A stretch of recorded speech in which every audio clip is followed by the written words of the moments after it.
I am an eternal optimist. So please, God, don't tell me that you're an eternal pessimist. I like to say I'm a realist. Oh, great.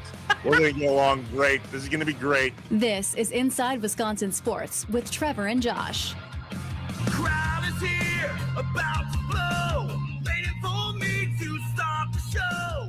Out the curtain, lights go up, I'm home. Whoa! Try to put some early runs on the board, and that is Yelich deep into left field.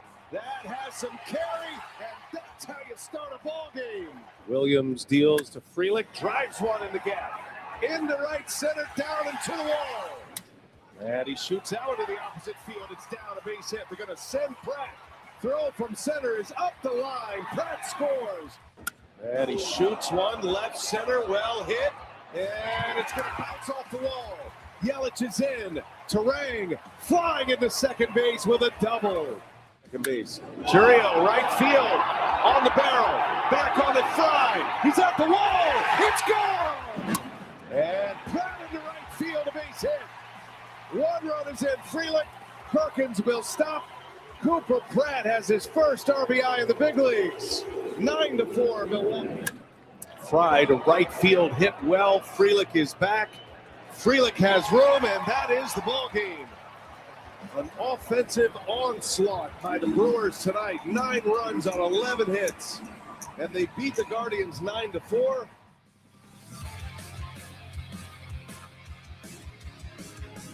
The mornings are just so much better after the Brewers win a baseball game. Don't you think? Good morning. Hope everyone's doing well. This is Inside Wisconsin Sports with Trevor and Josh. Trevor out today. It's not a Monday, but he is out. Aaron in. Hoping that everyone had a good Wednesday night and is going to have a good Thursday morning. The reason why Trevor is not with us this morning is because he went and saw Garth Brooks last night. Garth Brooks playing at Summerfest. He had 2 nights in a row of shows. Of course, Trevor goes to the one that it rains. That's how it works. Right. I have an update from him. I made sure to text him, ask him how the show went, and we're going to get into rainouts at events later in the show. You're not going to want to miss that. But as always, we start the show in the same way by playing catch-up. Packers. All right, so the Green Bay Packers news really just comes down to continuing this sports broadcasting act conversation that we had yesterday. And I thought it was really interesting. First and foremost, Rhino is a listener of the show, and he didn't tag us. Rhino, he didn't tag us on Twitter, but he was like, man, I don't understand why we're talking so much about this. And I was like, okay, I see you, Rhino. I see you. First of all, we're talking about it because when it comes to the Packers, it's the only thing going on right now, right? So the rookies are practicing. There's right? rookie practices, but I don't know. I haven't seen a single thing about it. Like, there's nothing. I can't get any news or nothing. Not even a guy's looking good. Yeah, well, and let's focus on this too. For an off season, there's been plenty of drama. There's been plenty of things that have happened that are newsworthy that aren't necessarily stories we wanted to happen, right? So it's almost okay that it's a slower time before training camp actually starts. But so that's essentially it. I do think, though, Aaron, I want to get your opinion on this because you weren't with us yesterday to talk about it, but I'm still trying to figure out if this is legitimately a big story.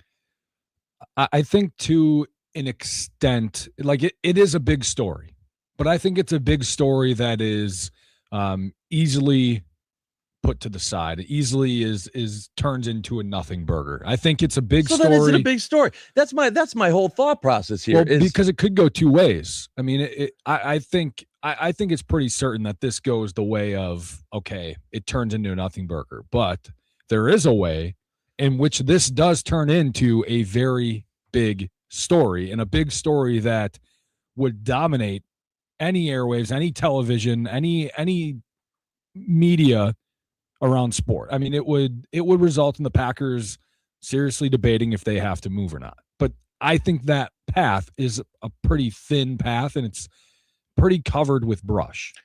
Doug Gottlieb joined us yesterday on the show and said, regardless of what happens with this, the Packers are going to be fine. I agree with him.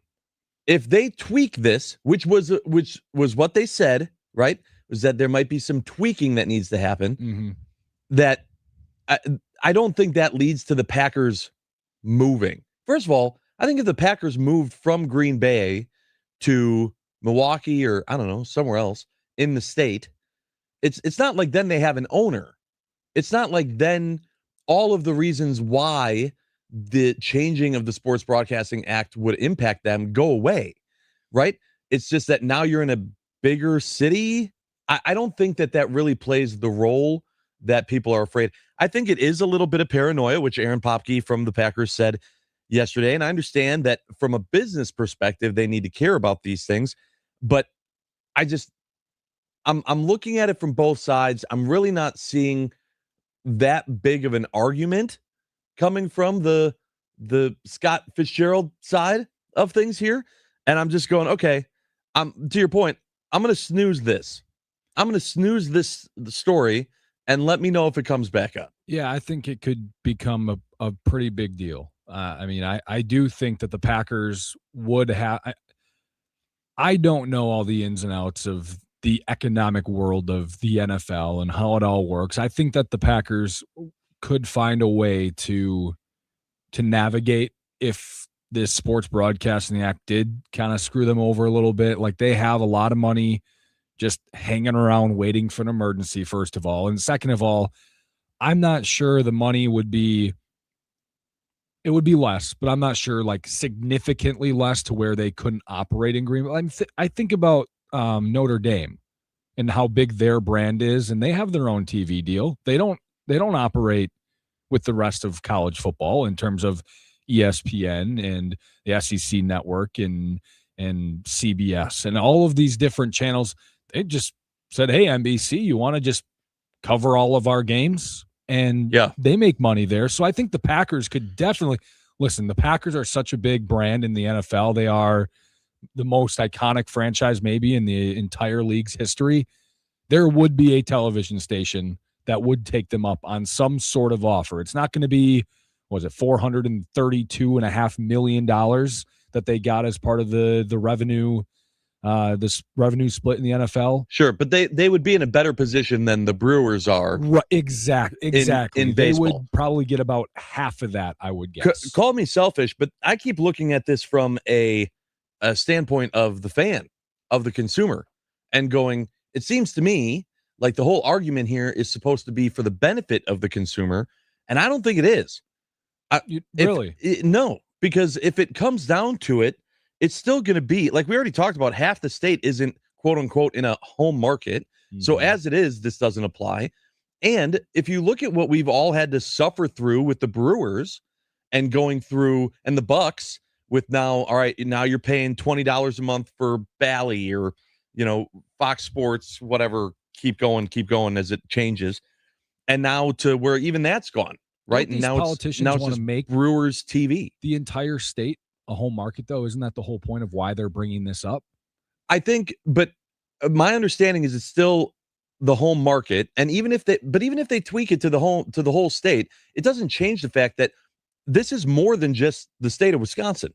The Sports Broadcasting Act was not put in place for the Green Bay Packers. Right. It's the entire NFL. So this would change literally how the NFL has to do things. And then it's okay. Well, now if I want to watch any other, like literally it becomes to where you're just watching the Packers.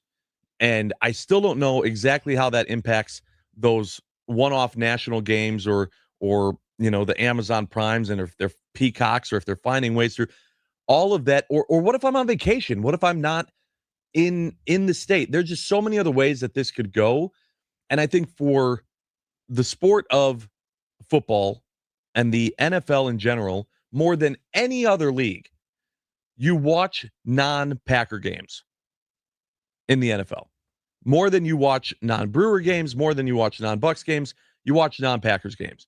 So if it becomes to where now I can't watch anything else because I'm just getting Packers games and I'm not getting the choices of a noon, a 325, and a night game with the Packers slotted into one of those three, that's changing my Sunday. You know, I watch other NFL games. The NFL's just different. So I'm looking at this, I'm going, as a fan and as a consumer, I don't think that this benefits me as much as they're trying to say it does. I have a hard time believing the NFL wouldn't figure out another way to. I mean, they have the Sunday ticket, and they have Red Zone, and they have all this other stuff that I think would still be available. I just think they'd have to make all games available in a home market, which would be sure. But how much more? How much more is that going to cost to get that as an option if the NFL knows that they're not also giving you that product in a noon 3:25 and I think it would 7 cost a o'clock lot, game.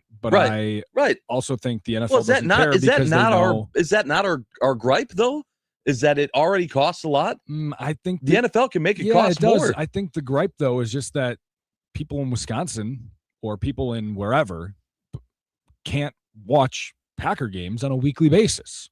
I think that's all it boils down to, is that every Sunday or whatever, every Thursday or Monday night, whenever the Packers play, you can't turn on Fox or you can't turn on CBS or you can't turn on ESPN and watch the Packers if you are in wherever that's not Green Bay or Milwaukee. Sure.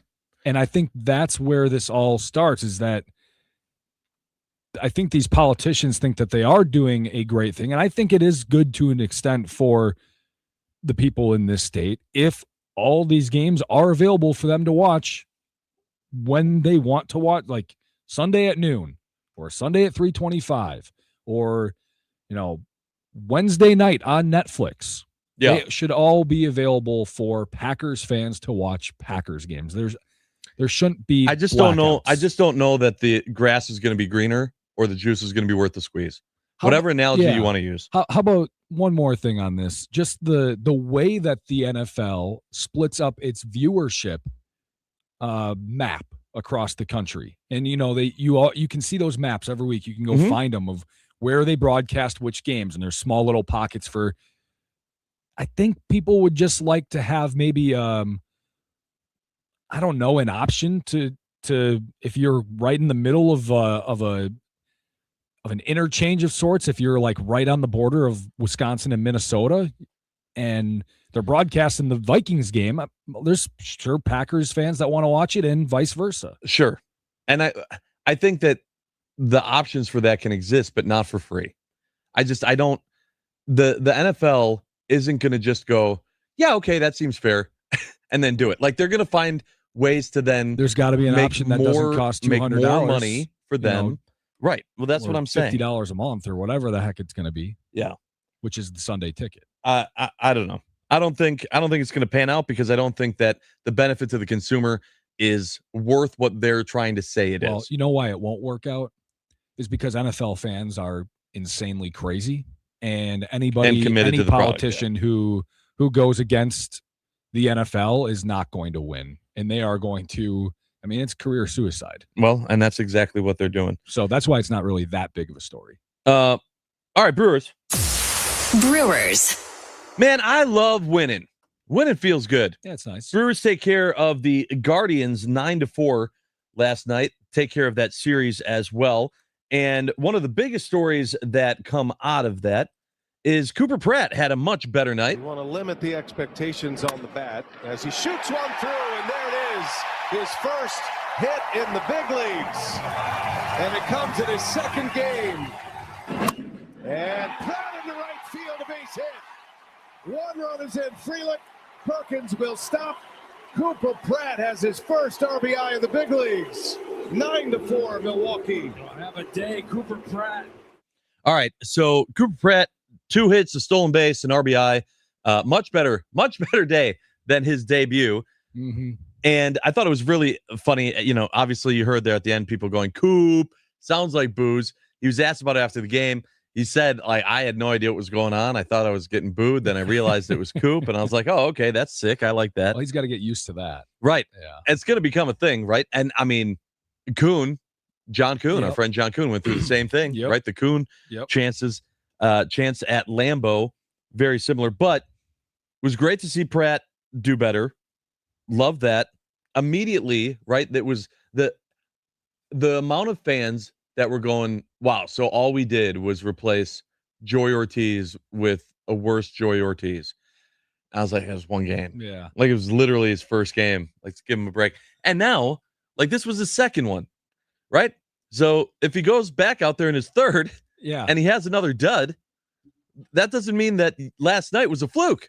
Like, let's just all we gotta give him at least a couple months. If he had 81 games where he went multi-hit, RBI, run scored, stolen base, I mean, is that supposed to be a worse Joey Ortiz? Well, and that's the other thing to keep in mind here, all right? Especially when we're trying to figure out what exactly Cooper Pratt is that let's stop and think about what we need Cooper Pratt to be. Mm-hmm.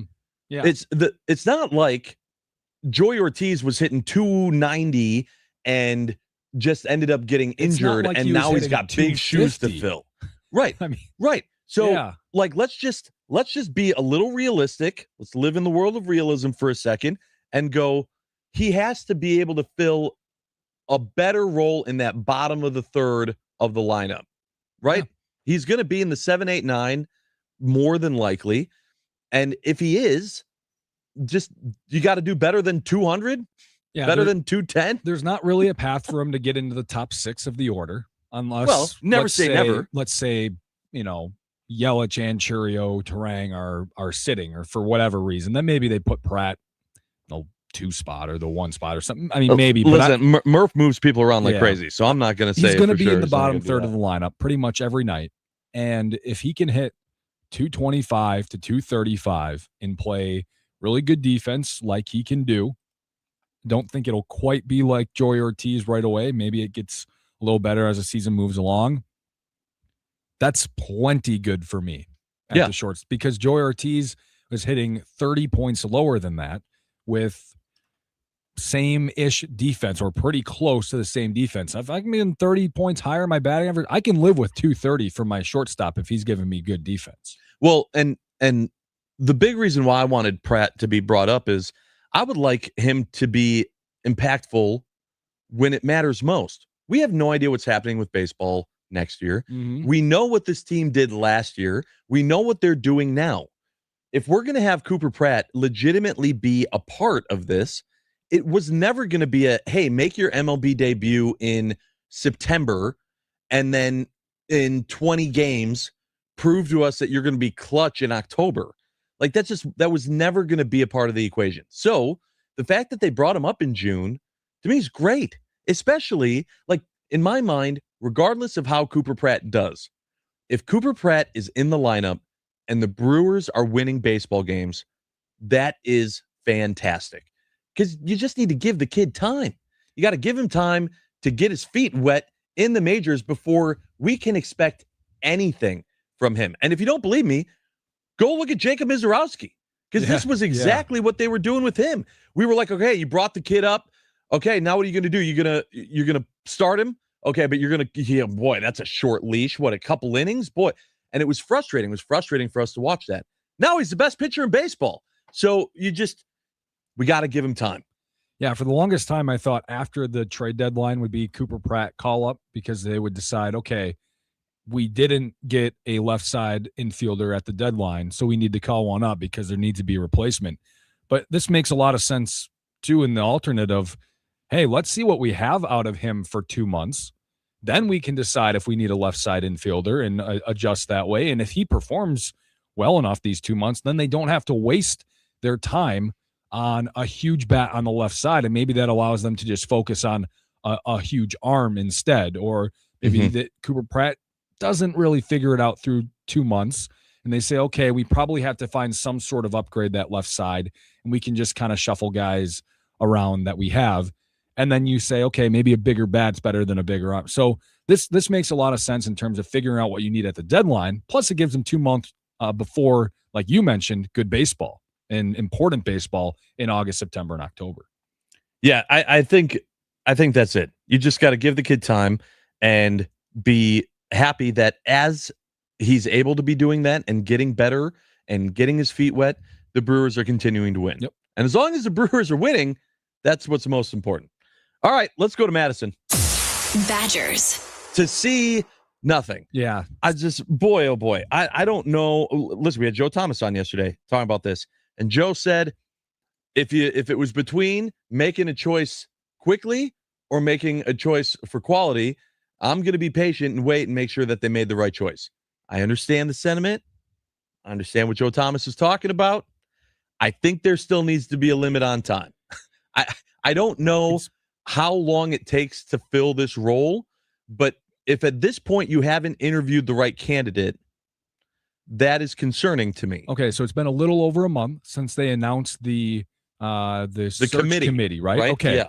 So let's say conservatively. Let's just say on the conservative side, 4 weeks. Okay. You get 2 weeks to scour the national scene for candidates. Then you get 1 week to start reaching out to them and interviewing them, and a second week to complete those interviews and start working towards cutting down into a smaller group. And you're probably your final 3 or final 5, however you want to do it. So what's your deadline then? What's your okay? June 1 is got to be like the over under. You mean like July?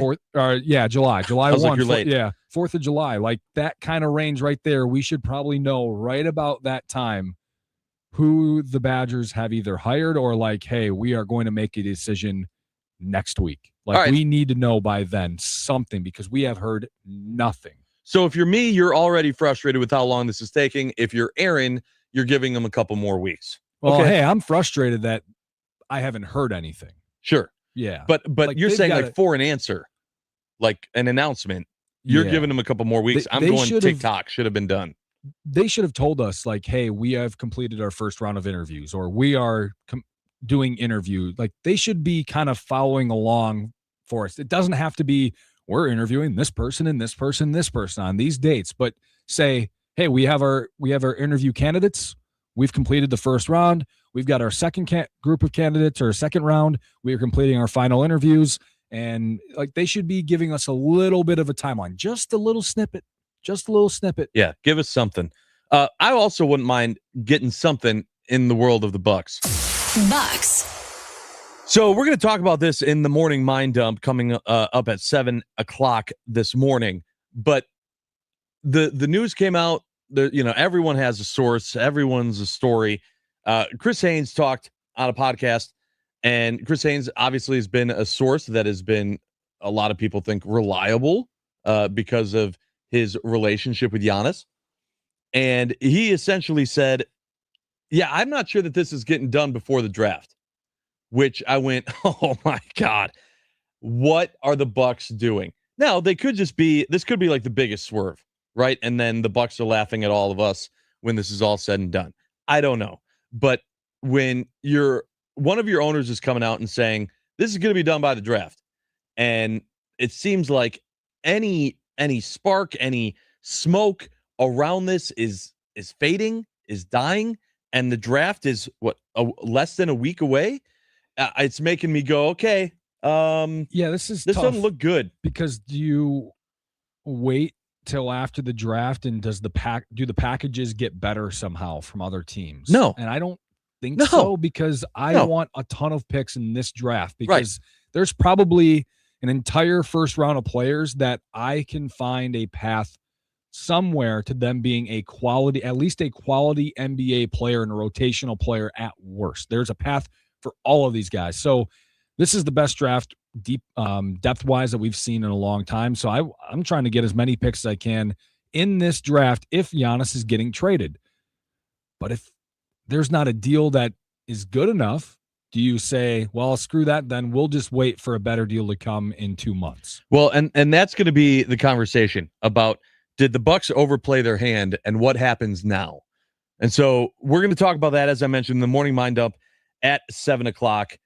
First, anything else? Anything else? Yeah, Andrew Fisher moved up to AA, and he had a night. We're going to talk about that actually in the most electrifying sound of the day. But coming up next in I Have Questions, we're going to talk about Jackson Churio, and is this the time that he makes the All-Star game?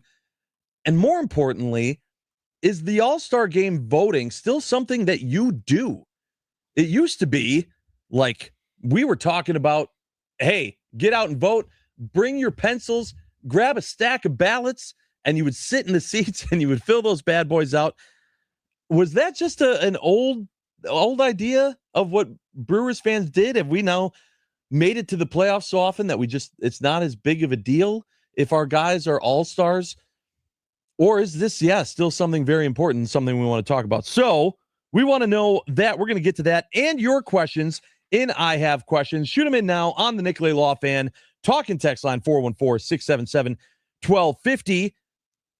I Have Questions coming up next on Inside Wisconsin Sports with Trevor and Josh today with Josh and Aaron, and we are live from the Wisconsin Sports Radio Network studios powered by the Potawatomi Sportsbook.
When things just don't add up, Trevor and Josh ask the hard questions or just point out how messed up stuff is. I only have one question. Can you fly this plane and land it? Surely you can't be serious. Do you view this season as a failure? You asked me the same question last year. What's the most important question the Badgers have to answer Saturday? This is a great question.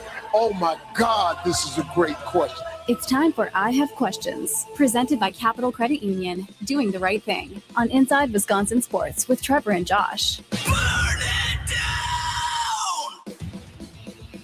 In sports and in life, the right partner matters. At Capital Credit Union, they are there for you every step of the way. Capital Credit Union, doing the right thing, and doing the right thing by bringing you I Have Questions here on Inside Wisconsin Sports with Trevor and Josh. Trevor out, Aaron in, and we want to know, what questions do you have? Let us know on the Nicolay Law Fan Talk and Text line, 414-677-1250.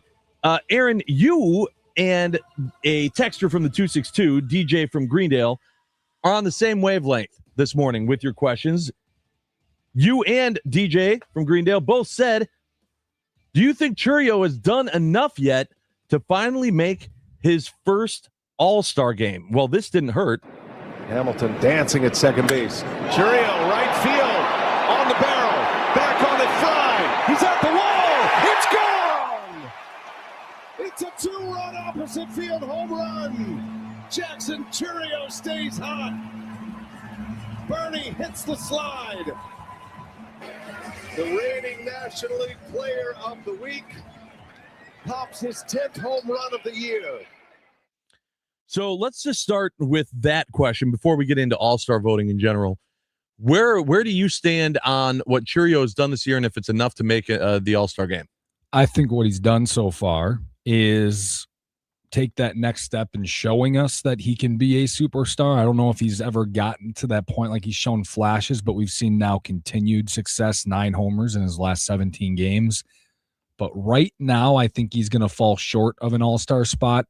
Then I looked a couple days ago, the National League outfield race is pretty loaded with guys who are having really good seasons, and Churio's probably, with the slow start due to the injury, he's probably down there about the 7-ish spot, 8 spot, and that might be just outside the, and I'm talking about voting, but also just in terms of having the best season at this point.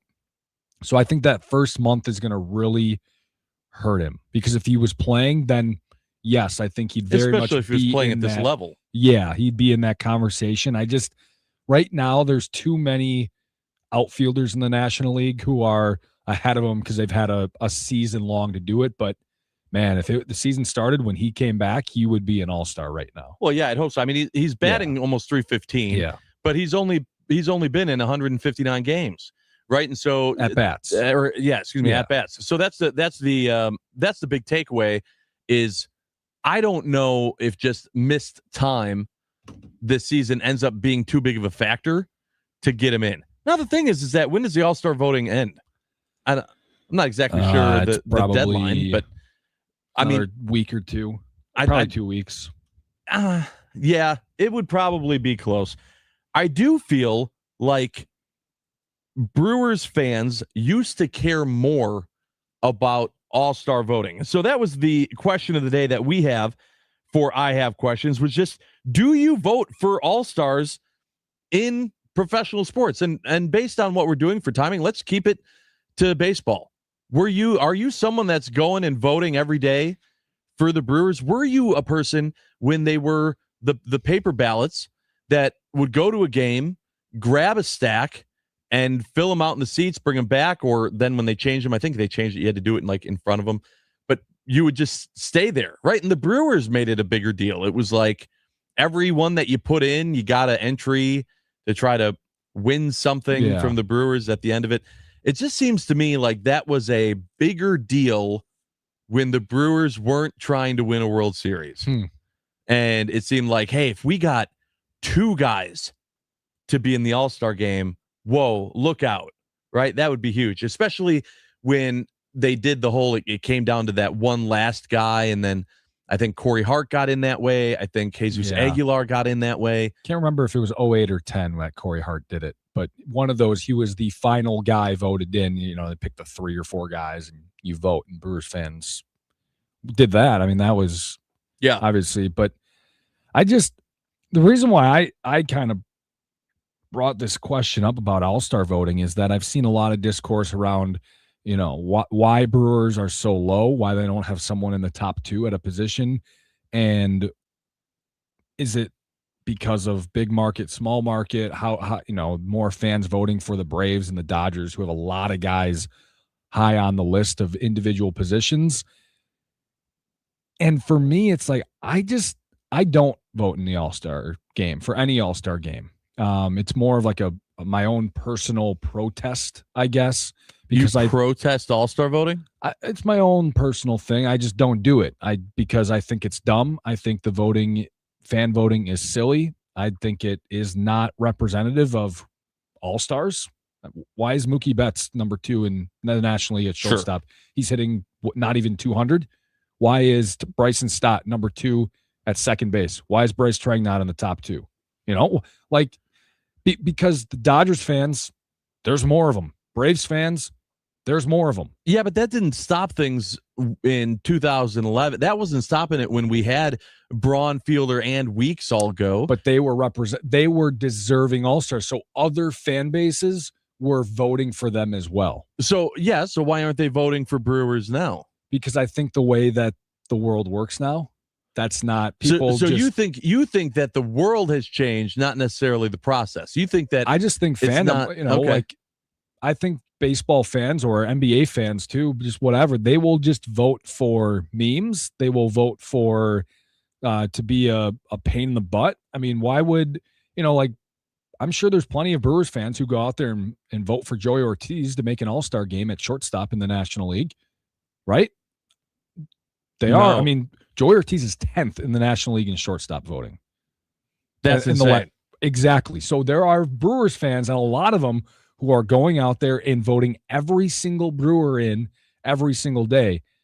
And I think it's ridiculous. Like me personally, if I were to vote, I would be voting for the best 10 players at the DH, 10 players in each league. Now, there would be a little bit of bias on the Brewers. So, I would put Jake Bauers at first base, even though probably Matt Olson deserves the vote more than him at this point. Tommy Wirtz would disagree with you, but yeah, he would. And I think there's other positions as well where guys are close, and I would vote for them maybe just because of the bias. But I'm trying to put the all-stars in the all-star game, and that's why I haven't really voted in a long time, because I think it's kind of gotten into a joke. The 414 chimes in on the Nicolay Law Fan Talking text line, says, fans vote for their guys regardless of stats. It's a popularity contest. When I was young and naive and loved to vote at the ballpark, it was a huge deal. Other fans vote to block their rivals and hated players as well. Yeah, listen, I personally don't vote because I am incredibly superstitious. And I found that a lot of times after we voted a guy in and they finally got into the All-Star game, they didn't come out as hot. Yeah. Right? Things changed. Same with the home run derby. Don't change your swing. Don't mess with things if you're doing well right now just to put on a show in an exhibition game. I need you to stay focused on the prize, which that's my thing, is I feel like a lot of it is us just doing that same goal as Brewers fans, you know what? We don't care about the All-Star game right now. We care about a World Series. And we're not focused there. I understand me voting 5 times a day, every day, would counteract some of the hooligans who just go out there and vote for whoever because they feel like it. I'm just not willing to spend my time going online, putting in my email, doing the CAPTCHA thing to prove that I'm a human being, and voting that and doing that 5 times over every single day. It's just really not worth my time. Better chance I vote in the ballpark, like old school. Yes, if they had the ballots in the ballpark, guess who would be voting almost the entire game? Me. I would just keep filling in the bubbles and sending them through. That's so easy to do while I'm at the ballpark, and I get it. It's not very hard to go onto the website and do.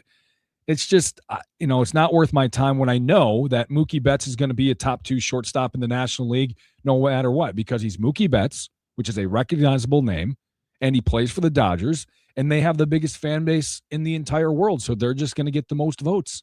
So it's I'm just kind of over it. But I do understand that I kind of have to vote if I want it to go my way. So it's hard for me, but and I think that it just used to mean more. And so sure. When we look at will things work out for Jackson Chourio to make it or not, I'm sitting here going, I don't know that for him personally, sure, of course, being an all-star, big deal.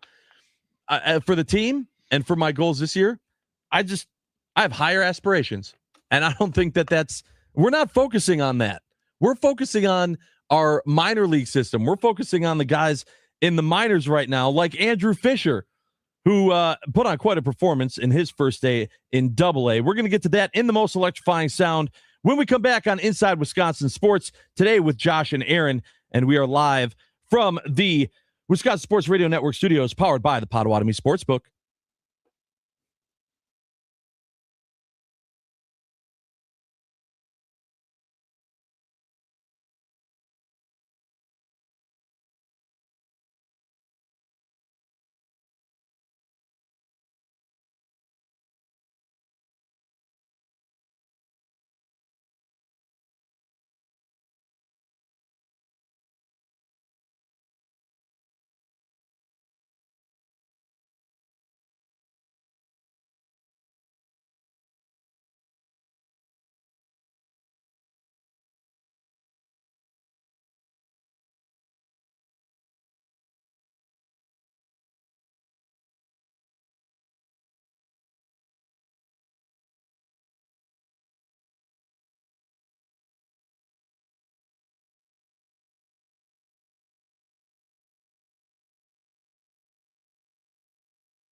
It's time for The most electrifying. sound of the day The most electrifying. on Inside Wisconsin Sports with Trevor and Josh. Brought to you by Best Electric. Learn more at bestelect.com. Don't stress. Connect with the best. The pitch. He swings and hammers it. Deep right, towards the wall. Braunschweig looks up. Gone! Welcome to Double-A, Andrew Fisher. The third pitch he sees is hammered, and the Shuckers lead 1-0. And that was Andrew Fisher's home run in his first at-bat in Double-A. And that is the most electrifying sound of the day, brought to you by our friends at Best Electric. Remember, no job is too big or too small for Best Electric. Don't stress. Connect with the best. Call them today or visit bestelect.com. Aaron, I got to say, there have been a lot of talks of, all right, who could be available in a trade situation at the deadline for the Brewers to go get a Skubal or some other big name. And Andrew Fisher was a name that was included in some people's trade scenarios. And I said, no. Made and Fisher are the guys that can't move. Those are the two. I don't care who besides them, but those two don't move. It was awesome as a guy that watched a Brewers prospect make noise in the World Baseball Classic and then continue to move up the ranks. And now in his first at bat in Double-A, goes yard. I don't think it's going to be long before he's in AAA. I don't think we're going to see him this season, but I think he definitely has a future ahead of him, hopefully in a Brewers uniform. Yeah, I would add one other name to that for me would be Luis Lara, just because they have assigned him to a longer-term deal, and they don't really have any other top prospects that are outfielders. I mean, Braylon Payne is probably the next one, and he's still in high A. So they don't have a lot of outfielders anywhere close to the major leagues, and they might need some of those coming up soon. I guess maybe Jet Williams can play there, but everyone else I think is probably going to be available or could be available at the deadline. Are you with me that Andrew Fisher's off limits? Yes. Okay. Yes. Except for the 0.001% chance of even a bigger deal than involving Skubal. Like if there was another player involved and there said the only way we'll do it is if it's Andrew Fisher and then some guys, maybe lower. But it would have to be an absolutely insane deal to get me to be like, all right, I'll part with him. Because Fisher is probably going to be a 30 home run guy the way he's going in the MLB one day. He might strike out 300 times, but he might hit 30 plus homers. I just don't see it happening. I don't. Yeah, no. No one's going to offer something good enough to make that happen. What I also don't see happening is us getting any closer to some answers when it comes to what the Bucks are going to do with Giannis, and if something is going to happen now before the draft, as the draft gets closer and closer, and it does not seem like the rumors are heating up, pun intended. We're going to discuss that in the Malott Meets Morning Mind Dump, specifically saying we want to know from you if you care about Giannis and the Bucks, which you should, because this is going to be the biggest story with the Bucks for years. However you feel about the Giannis saga, this is a big deal. We want to know, how does this end? How does this end in your mind? Does this end with Giannis getting traded to Miami? Does he end up staying? Do the Bucks end up making this completely into a disaster, losing all leverage, and then having to trade him for a bag of beans? I'm curious, the longer it goes, higher percentage he stays or lower percentage he stays, right? We want your feelings, thoughts, and answers to all of that in the Malott Meets Morning Mind Dump coming up next on Inside Wisconsin Sports with Trevor and Josh. Aaron filling in for Trevor today. If you missed it, he was at the Garth Brooks concert last night, so he is fine. He had a blast. We're going to talk about that as well coming up later in the show. You're not going to want to miss that. This is Inside Wisconsin Sports with Trevor and Josh, as I mentioned today, with Josh and Aaron. And we are live from the Wisconsin Sports Radio Network studios, powered by the Potawatomi Sportsbook. The Malott Meets Morning Mind Dump coming up next.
I am an eternal optimist.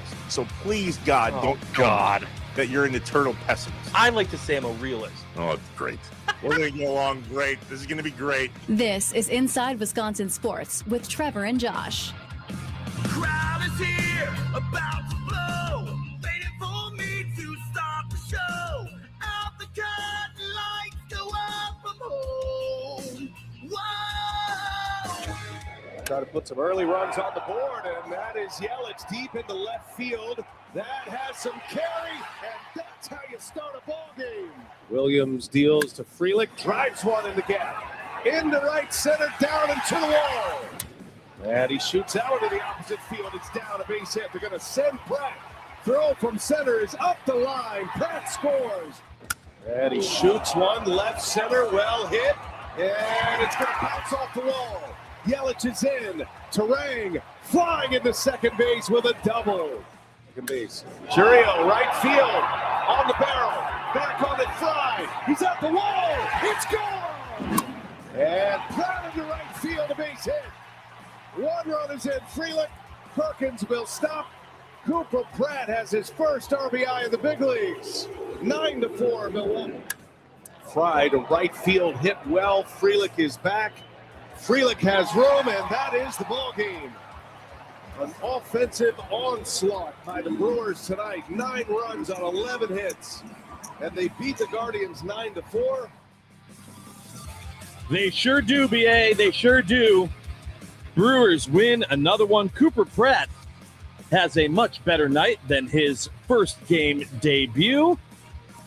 And all things look good in the state of Wisconsin. Welcome in to Inside Wisconsin Sports with Trevor and Josh. Today with Josh and Aaron, hour 2. We got done talking about a lot of Brewers baseball in the first hour of the show. And now it's time to talk about what is going on with Giannis. And more importantly, it's time to start looking ahead and going, what are the now possible scenarios of how good or bad this thing can truly get? We want your answers and reactions to that on the Nicolay Law Fan Talking text line 414-677-1250. As we get this out of our head, off our chest, it's the Malott Meats Morning Mind Dump. I hear voices in my head, they counsel me, they understand, they talk to me. The coffee is kicked in. We're awake and ready to roll. Let's get some things off our chest and out of our heads. You don't know what it's like to be me out here for you. It is an up at dawn, pride-swallowing siege that I will never fully tell you about, okay? I'm as mad as hell, and I'm not going to take this anymore. I'm in a glass case of emotion. What we've got here is failure to communicate. We've got no food. We got no jobs. Our pets' heads are falling off. It's time for the Morning Mind Dump, presented by Malott Meats. High-quality meats at a fair price, safely delivered to your front door. To learn more, visit WisconsinMeatMarket.com. Experience the power of the family meal with Malott Meats on Inside Wisconsin Sports with Trevor and Josh.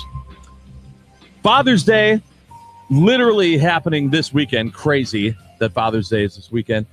10% off all ribeyes for Father's Day. Go to WisconsinMeatMarket.com. Malott Meats. 10% off of all ribeyes for Father's Day. Do not delay. All right, so this is the time, as we mentioned, every day on Inside Wisconsin Sports, where we get things out of our head and off of our chest.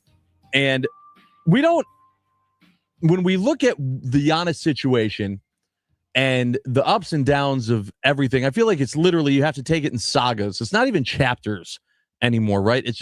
It's literally its own saga from before the trade deadline at the end of the season to now leading up to everything that happened after the trade deadline through the end of the regular season, going into before Haslam spoke to now after Haslam said before the draft, we're going to make a decision.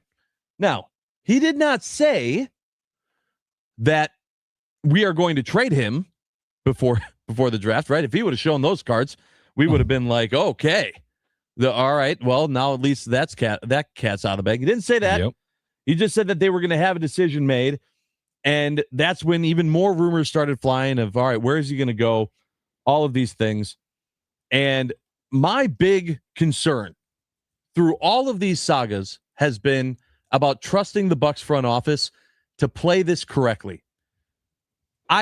You can pick a side. You can say it's Giannis's fault and Giannis needs to go. You can say Giannis is in the right and the Bucs got to do everything they can to keep him. Either way, I'm looking at this and going, I don't trust the Bucs front office to take whatever they can get for Giannis and truly make it into the rebuild that the Bucs need. That's been the biggest concern of mine, is that if you're not going to keep a franchise making player like Giannis, if you're not going to keep the man that should have multiple statues built for him for what he's done for the city of Milwaukee and the Milwaukee Bucks organization, you got to get the most you can from him. And I already don't feel like they've played this right. The whole thing came out of, and this was for years, it's been, does Giannis not want to be the bad guy, or is it that the Bucs don't want to be the bad guys? Is the fact that no one wants to be the bad guys. That's what really is causing all these issues. And the two sides do want to break up, but no one wants to be the bad guy. And then Jimmy Haslam comes in and maybe he says, I don't care. I'll be the bad guy. I'm ready to get rid of Giannis. I want to get picks. I want to start fresh. I want to get new guys. Let's put them out there and see what we can get. Chris Haynes talks yesterday on a NBA podcast and says, I don't know that this is really going to get done by Jimmy Haslam's deadline. Boston doesn't seem as a promising destination as we thought.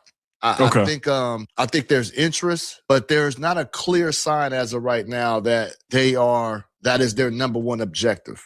If that makes any sense. Not to say that they've pulled out, not to say that they won't try anything when July hits, but I have no clear-cut signs that they are dead set on him as of right now.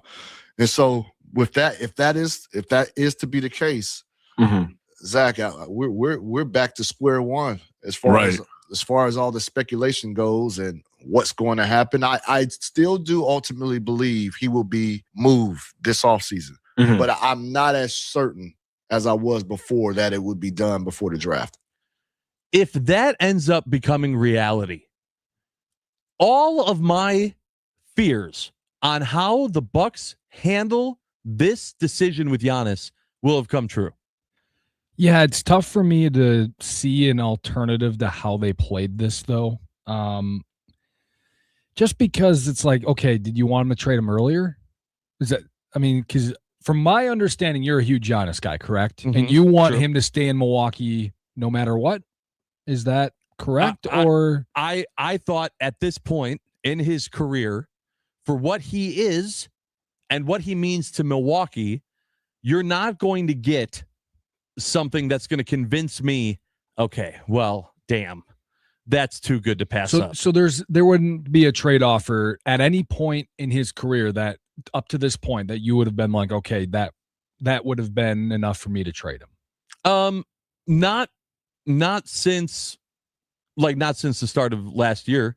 Not when he was out with injury and everything started kind of falling apart. I guess for me, it's like, okay, I don't know how they could have played this or what the different play is, because obviously they wanted to keep him for the longest time, right? And I still think they do want to keep him as long as he's going to be a cooperative part of their relationship, of their partnership. And if you would have traded him last year at this time, you probably would have got more, but would it have been enough? I don't know. But it also would have been like, oh, you traded him? That kind of sucks. Like, probably shouldn't have done that. And if they would have done it 2 years ago, that's when they got Lillard. So you couldn't have done it, had Lillard. What do you mean that would have sucked if they would have traded him last year? Like, we want Giannis around. He still has many years to go in competing for a championship as fans, right? Okay, but this is what I'm talking about with the Bucs organization. If that's your mindset last year, then how can things that drastically change this year? And also, because I don't think it's up to them. I think they want to keep him. So you think that this is still Giannis saying, I want out? Yeah, I don't know if it's Giannis directly saying I want out, but I think it's him at least giving it thought and him not being 100% in with the Milwaukee Bucks at this point, that they're like, okay, we might actually have to do this thing. And so that's why they're open to it, because they understand like it's probably not the best option for us to keep him if he's not really 100% in with us. I think that, and this is the biggest factor here, is that I think that the Bucks put it out there. They dipped their toe in the water. They saw the rumblings and the amount of teams that were willing to put offers out there at the trade deadline, and they went, we can get even more when more draft capital becomes available from these teams in the offseason. We can get more. There will be a bidding war. There will be these teams, the Golden State Warriors, all these other teams that were part of the talks at the deadline, at the trade deadline, will still be here. And we will be able to get a haul from him for him. And we'll make that decision. Then it came time, rubber meets the road, and not as many teams are there. There aren't as many offers out there. And now I think that the opportunity to be able to go back to Giannis and say, hey, sign the Supermax, stay here.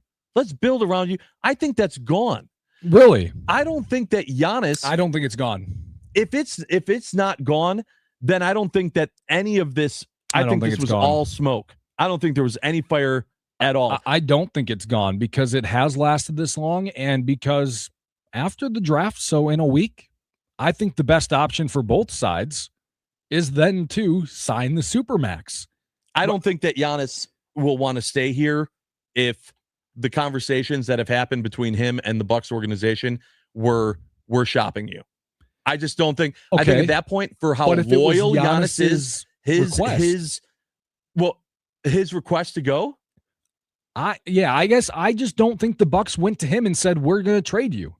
I don't believe there's a world where that happened in this reality. I don't think the Bucks went to Giannis and said, we want to trade you. But if he wants to be, if he wanted to be traded, then why would he sign the Supermax? I think the only reason why he holds the leverage, then Aaron, he can still the only reason why he wanted to be traded or thinks the idea of it is because he thinks the Bucks aren't right now good enough to win a championship or aren't doing enough. So let's say they go out and they trade for Devin Booker. Is that enough to keep Giannis around? Maybe it is enough for him to say, okay, me and Devin Booker, 1-2 punch. Let's put some guys around us and see if we can go win a championship. Yeah, I have a hard time believing that that's the case. And again, I think that if it is been Giannis's decision and he wants this, then he wasn't going to sign the Supermax anyway. And so then it didn't matter. Let's go to the phones. Let's go to the Nicolay Law fan talk and text line. We go to John in Saukville. John, welcome to Inside Wisconsin Sports. What are you thinking about Giannis and the Bucks? Hey, good morning, guys. Appreciate your show. My gut tells me he's gone. Obviously, I want him to stay. But what I can't figure out is, obviously, right now what we hear is Miami's the only team that's really interested in him.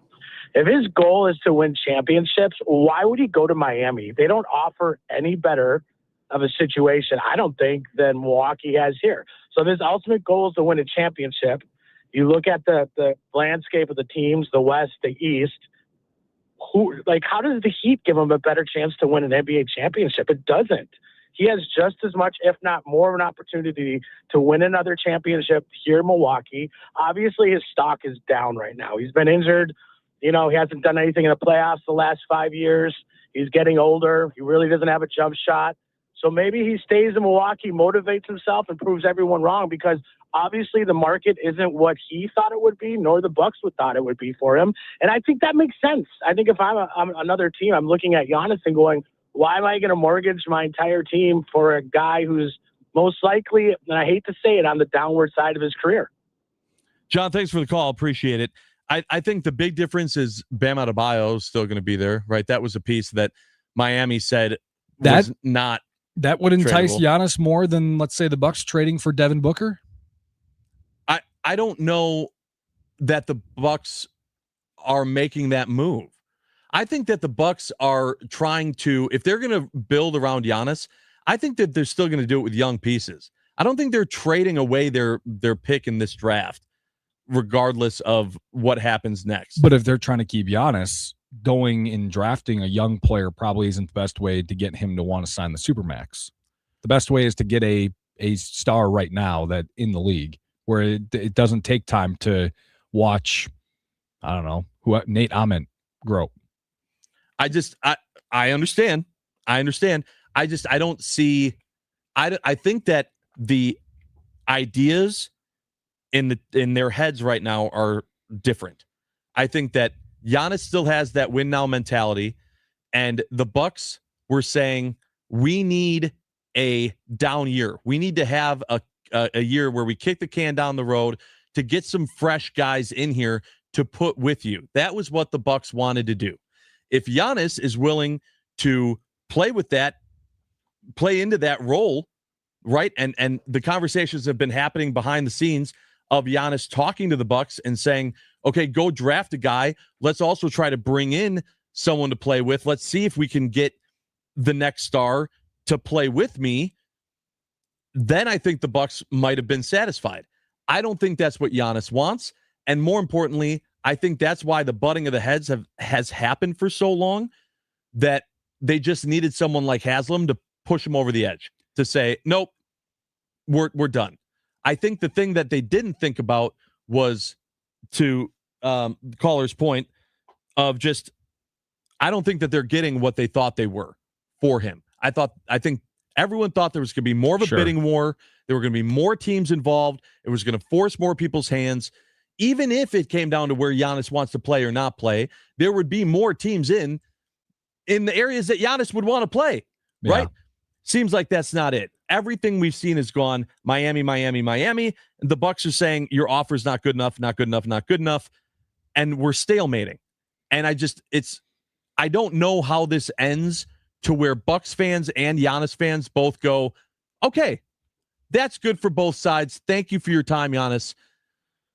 Good luck the rest of your career. I just don't see how this ends that way. On the Nicolay Law fan talking text line, 608 says, it's not if he likes the Heat, it's who gives the Bucks the best return. And to an extent, I agree, but not fully, because Giannis does have leverage in terms of, okay, if the Bucks send him to Utah, he doesn't want to be in Utah. He's not going to sign an extension with Utah, and therefore Utah will not want to give up as much because it would be a rental, right? Think about the MLB and the deadline. Rentals don't go for as much as guys with maybe an extra year control. Or if the Knicks trade for Giannis, it's presumed that Giannis would like to stay in New York. Then New York would rather give up more, because then Giannis would tell them, yeah, I will sign the extension if you trade for me. So Giannis has to kind of want to go where the Bucks trade him if the Bucks want to get the best return. So it's a little bit of both. So that's why it's such a tough situation, and probably why the offers aren't as good as they should be. The 414 says, if Giannis is here after the draft, the Bucks are offering him the Supermax. Okay. Here's my question for you if that scenario plays out. Do you trust the Bucks organization at all if Haslam comes out, says something like he did, and then it doesn't happen, and this goes past the draft? Do you trust this Bucks organization with any move they make next? That's been my whole dilemma this entire time, is that I don't trust the Bucks front office to do what needs to be done. Haslam comes out and says that you are the owner. You're the owner of the team. You come out and say that and then don't do it? Now I'm supposed to, how am I supposed to believe what you say next? To draft or to acquire talent, free agency, and trade? Yes. Really? I don't. They got Eric Bledsoe, and then they upgraded to Drew Holiday, and then they got Damian Lillard. So they've made trades to acquire more talent. Correct. And they did it with Peter Fagan. They did it I'm just talking. Oh, I don't think. I mean, Jimmy Haslam and this is Wes my Edens, point. They get Bucks, some say, but I don't think that matters to me as much as it just matters that John Horst is still there, and he's good at working the trade line. Now, drafting, I think if they're drafting, they should just fire the GA. They should fire John Horst right now and hire anybody else because he hasn't been able to draft anybody worth playing time other than Dante DiVincenzo. Okay, so and he's been good only after he left the Bucks. So if that's the case, Aaron, then are you sitting here and saying, knowing that all rumors have pointed towards the Bucks having the 10th pick and trying to get another pick in this draft, if you have no faith in John Horst to make those picks worth a damn, are you not worried about what we're going to get for Giannis and what happens next for the Bucks? Well, no, I mean, my preference is to trade those picks and to get another star. That would be my preference. So I would kick the rebuild can down the road. I and would not trust get a fresh John young guy Horst in. to maybe find somebody out there that is a really good number 2. Now, I brought up Devin Booker, but it doesn't have to be Devin Booker, but it has to be someone like him, similar enough to Devin Booker to keep Giannis around. I think I am willing to give John Horst one more draft to show that he can be, because he hasn't had a great pick, really. It's been late 20s and second rounders, and I don't know if we can totally blame John Horst for not getting a really good player there, although there's probably got to be someone in the 10 years he's been doing it, or 8 years. But I'd be willing to give him a chance with the 10th overall pick to show that he can pick someone worth something, but that leash is extremely short for me because, again, he hasn't picked anyone worth a damn in his career in the NBA draft. Brad in the 414 says, I've already made my peace with the fact that the Bucks are going to screw this whole thing up. Brad, I'm with you. I don't know how this is going to end. I know that a timer was set that is supposed to go off before the NBA draft this year with a decision being made. I don't know what ends up happening, but I have very little faith that the Bucks actually do this right. However they decide to do it, I'm very much struggling to get to that point. Quick question for you, very quick. Yeah. If you had to put them in a room separately and ask them their true feelings, do you think both sides, their deep down preference would be to just make a deal happen in Milwaukee? No, I don't. Who is not deep down believing? Is it the Bucks, Giannis, or both? I think the Bucks. I think the Bucks are ready to move on. Wow. And I think that the Bucks organization has been there for a little bit, but they didn't want to be the bad guy. Giannis definitely didn't want to be the bad guy. And I think that Haslam was the piece that said, I'll be the bad guy. Okay. And as soon as a piece like that existed, I think that's what got us I can here. understand that point of view. I just think both sides would deep down actually prefer to do it in Milwaukee. But I understand the Jimmy Haslam piece. You're right. Yeah. I hope that you're right, Aaron. I do. I think the Jimmy Haslam piece is very interesting. I can tell you this. Regardless, the Bucks need to be better. There are plenty of people and teams that need to be better. We want to know, who do you think needs to be better to the state of Wisconsin? Let us know on the Nicolay Law Fan Talk and Text line, 414-677-1250. Be Better, brought to you by the Better Business Bureau, is coming up next on Inside Wisconsin Sports. We are live from the Wisconsin Sports Radio Network studios and powered by the Potawatomi Sportsbook.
It's time to answer the question, who needs to be better? Is it a team? I need to be better for our team. A coach? I got to be better as a coach. A player? I got to be better.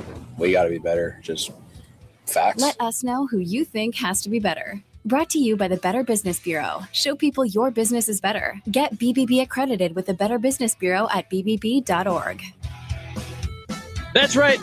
It's time to answer the question, who needs to be better? Brought to you by the Better Business Bureau.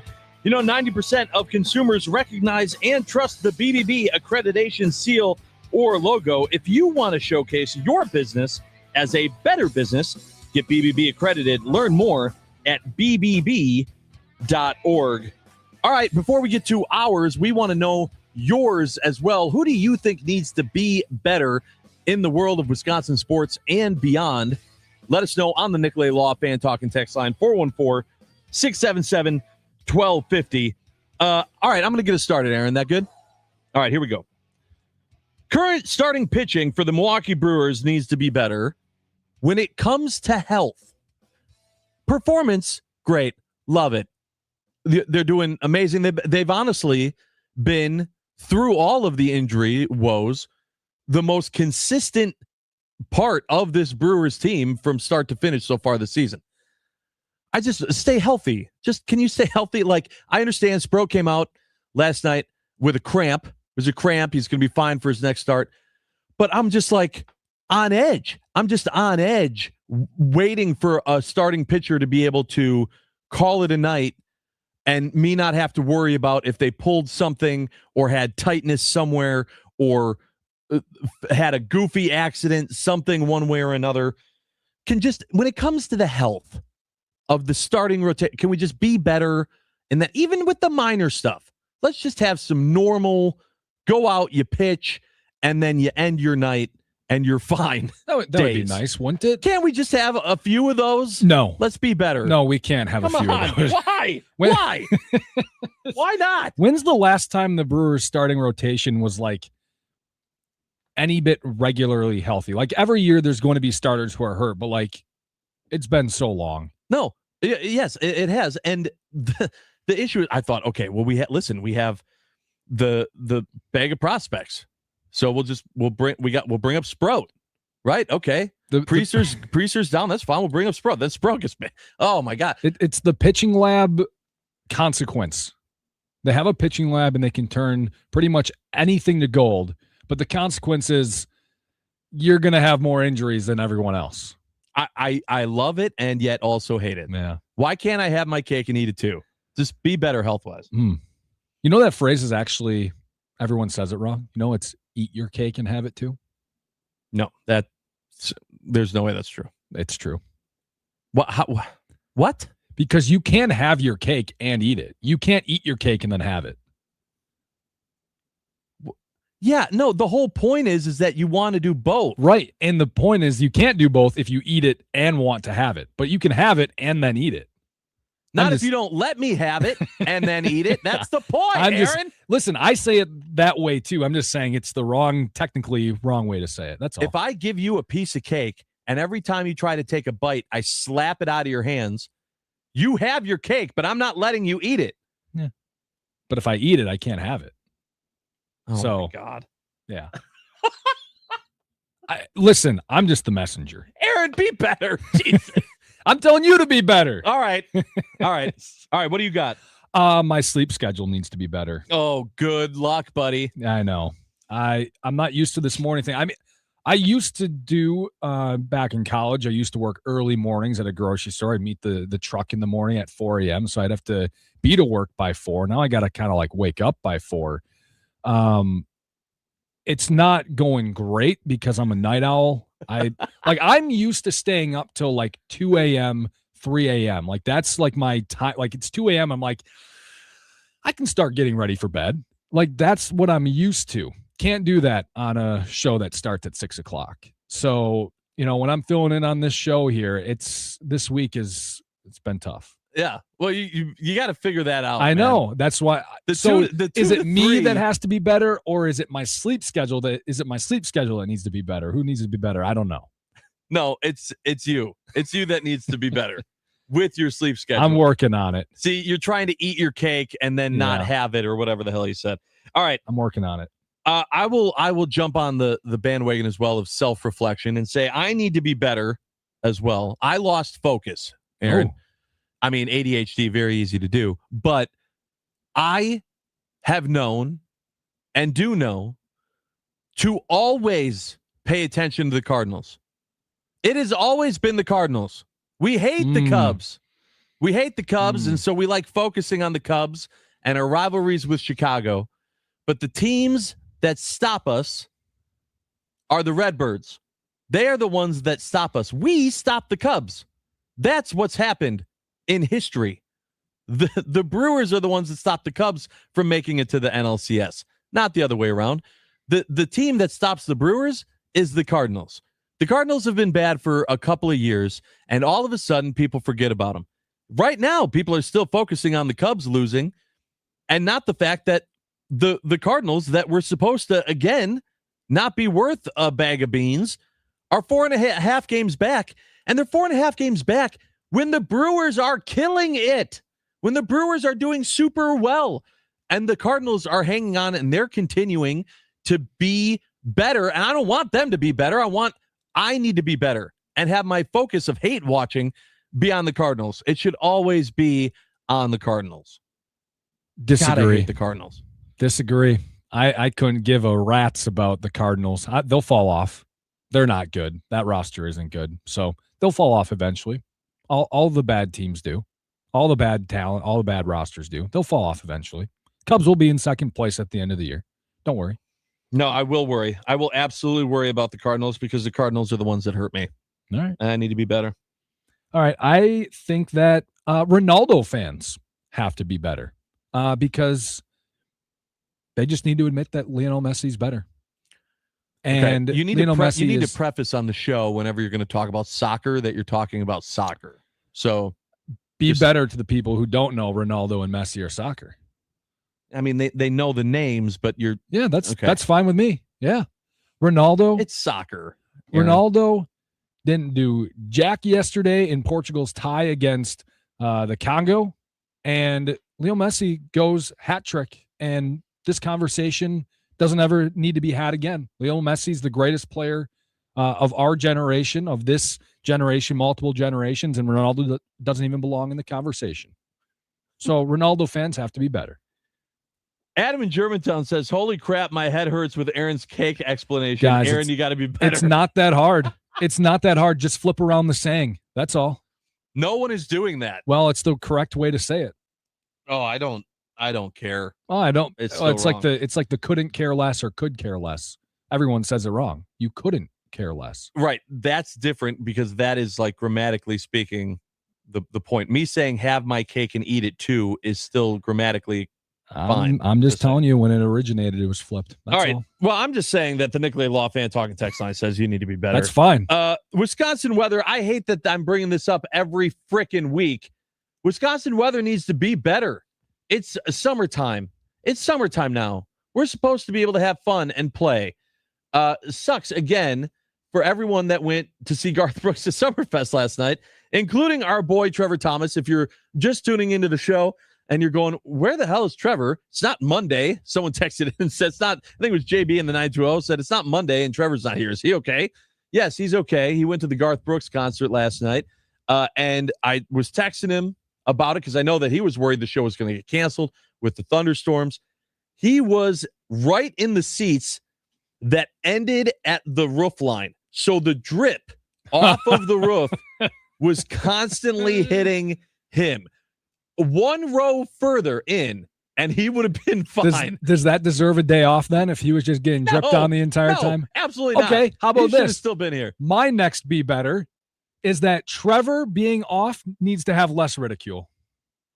I've come to that result after 2 weeks of filling in. Okay. I think it needs less ridicule. Well, this is obviously Aaron's last time. He's got days off to use. He is totally within his rights to take those days off. Yes, I agree. There you go. But not after a concert. You can be here. Not after just like hey, a day of drinking. if that's how he wants to use his day off, he can use that day off What, is he however he paying you? wants. What? Listen, I like not working. Oh, okay. So okay. And you know what makes it easier for you to not work? If Trevor doesn't take off randomly after a concert. I'm just saying, I would prefer to never have to work.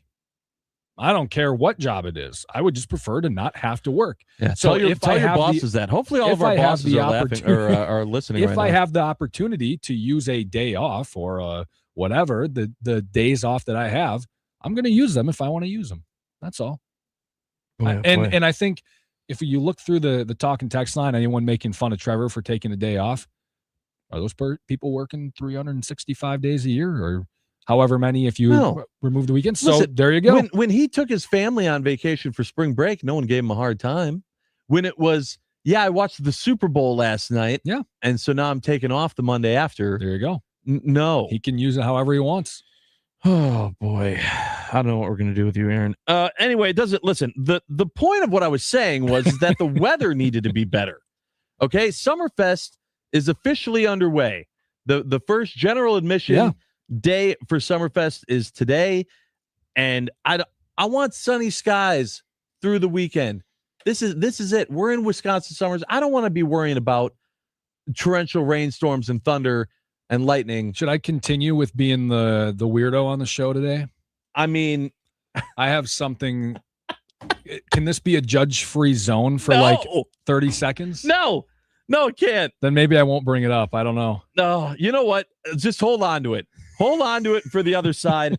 We're going to see how many people on the Nicolay Law Fan Talking text line want you to be better. Oh, there's going to be a lot of people. Probably about 100% of them. It's already starting. All right. More of your be betters as well as whatever else Aaron has on top of the fact that he needs to be better. When we come back on Inside Wisconsin Sports, live from the Wisconsin Sports Radio Network studios, powered by the Potawatomi Sportsbook. Boy, eat your cake during the break.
The Minions have taken over Wendy's, and they have created the Banana Frosty Swirl. It is the perfect treat from Wendy's Minions friends.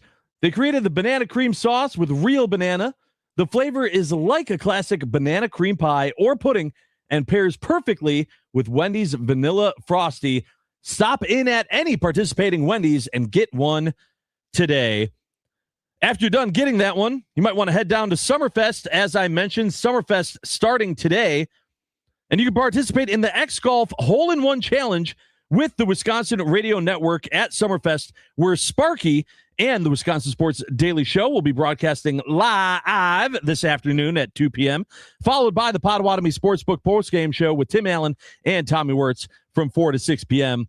Tee up 3 balls for $10 for a chance to hit a hole-in-one. The first person to hit a hole-in-one wins $5,000. We'll see you at the X Golf Hole-in-One Challenge at Summerfest.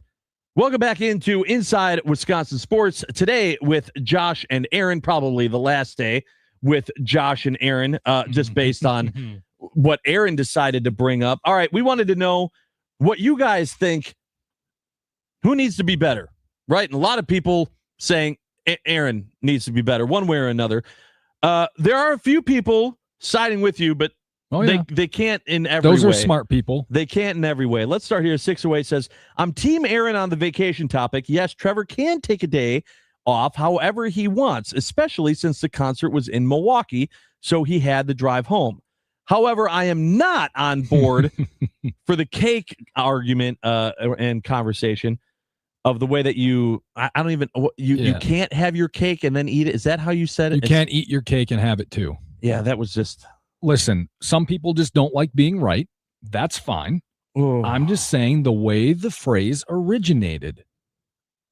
That's all. Well, listen. You can say it how you want. This isn't a history show, okay? No one. I don't care how it originated. You're saying it wrong. The 262 brings up a great point in the argument of Trevor taking the day off. He said the concert was on a Wednesday, right? Yes, it was. He said, so obviously Trevor is stone cold sober. Why is he not here? Trevor does not drink during the week, Aaron. He does not drink during the week. You can get drowsy driving late at night. That's all. He would have got home at like 1 o'clock, post 1 o'clock. He's going to sleep for 3 hours and get up and do the show. I mean, that we all want Trevor at his best, right? When he's on the show, we want a good show. He just probably wasn't going to be at his best, and he realized it. I will say, I'm praying that he broke his own rule and had some drinks last night, because not only was he so excited to see Garth Brooks, but also the fact that the weather was not cooperating. He had his rain jacket on. For a special event, he had to drink because he was getting dripped on and was miserable. He kind of had to counteract that. When that happens, I'm sorry, you gotta find some ways to put a little bit more pep in your step, right? I'm sure he did. We'll talk to him about that tomorrow. But coming up in the 8 o'clock hour, our friend Andy Herman is going to join the show. We're going to talk to him about all of these topics and more. You're not going to want to miss that. And then after, at the bottom of the 8 o'clock hour, we want to know from you, is there an event, sports or otherwise, that you've been to where the weather just, you had to blame it on the rain or snow or whatever it was, that the weather just made it unbearable? Either canceled it, maybe you planned something, you had a whole big thing planned and then rained it out, or the temperature was just too hot, too cold, something to where you went, man, we had this whole thing laid out and the weather just completely destroyed it. We want to hear those stories from you on the Nicolay Law Fan Talking text line. Andy Herman of the Pack-A-Day podcast is going to be joining us. We're going to talk to him about the Sports Broadcasting Act. We're also going to talk to him about his thoughts on Giannis and the Bucks. If he's ever heard Aaron's take on this get your cake and eat it too monstrosity way of looking at things. And he has some interesting takes about food, so that might be a good one for him. Yeah, I mean, either way, I have faith that Andy will set you straight when we come back. All of that and much, much more coming up. You are not going to want to miss it on the other side of Inside Wisconsin Sports today with Josh and Aaron. Jacob in a van just chimed in and said, as a fat guy, all this cake talk is making me want cake at 8 a.m. He also said I'm the opposite of Trevor's troll, and that's fine. I'm defending Trevor here, but listen, I will ridicule Trevor if it is needed. Okay, I'll ridicule anyone. Ridicule Trevor. I don't have anything to ridicule on him at this moment. How do you feel about Diet Sprite? No diet. No diet sodas. No diet sodas. No diet sodas. What about Diet Dr. Pepper? No. Oh, I'm not a dark soda enjoyer. But no like diet. Any dark soda? No. Wow. Which is weird because my dad loves Diet Coke. We are learning more and more about Aaron every day. All right. I can't wait. We're going to bring Andy Herman on in the 8 o'clock hour. You're not going to want to miss that. That's coming up next here on Inside Wisconsin Sports with Trevor and Josh. Today with Josh and Aaron. Hopefully we got Trevor recovering nicely with a few Diet Sprites. We're live from the Wisconsin Sports Radio Network studios, powered by the Potawatomi Sportsbook.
It's time for your fan weather forecast brought to you by Habish, and Rotier. Partly cloudy conditions expected today with a high of 71 degrees. It's currently 58 degrees here in Milwaukee.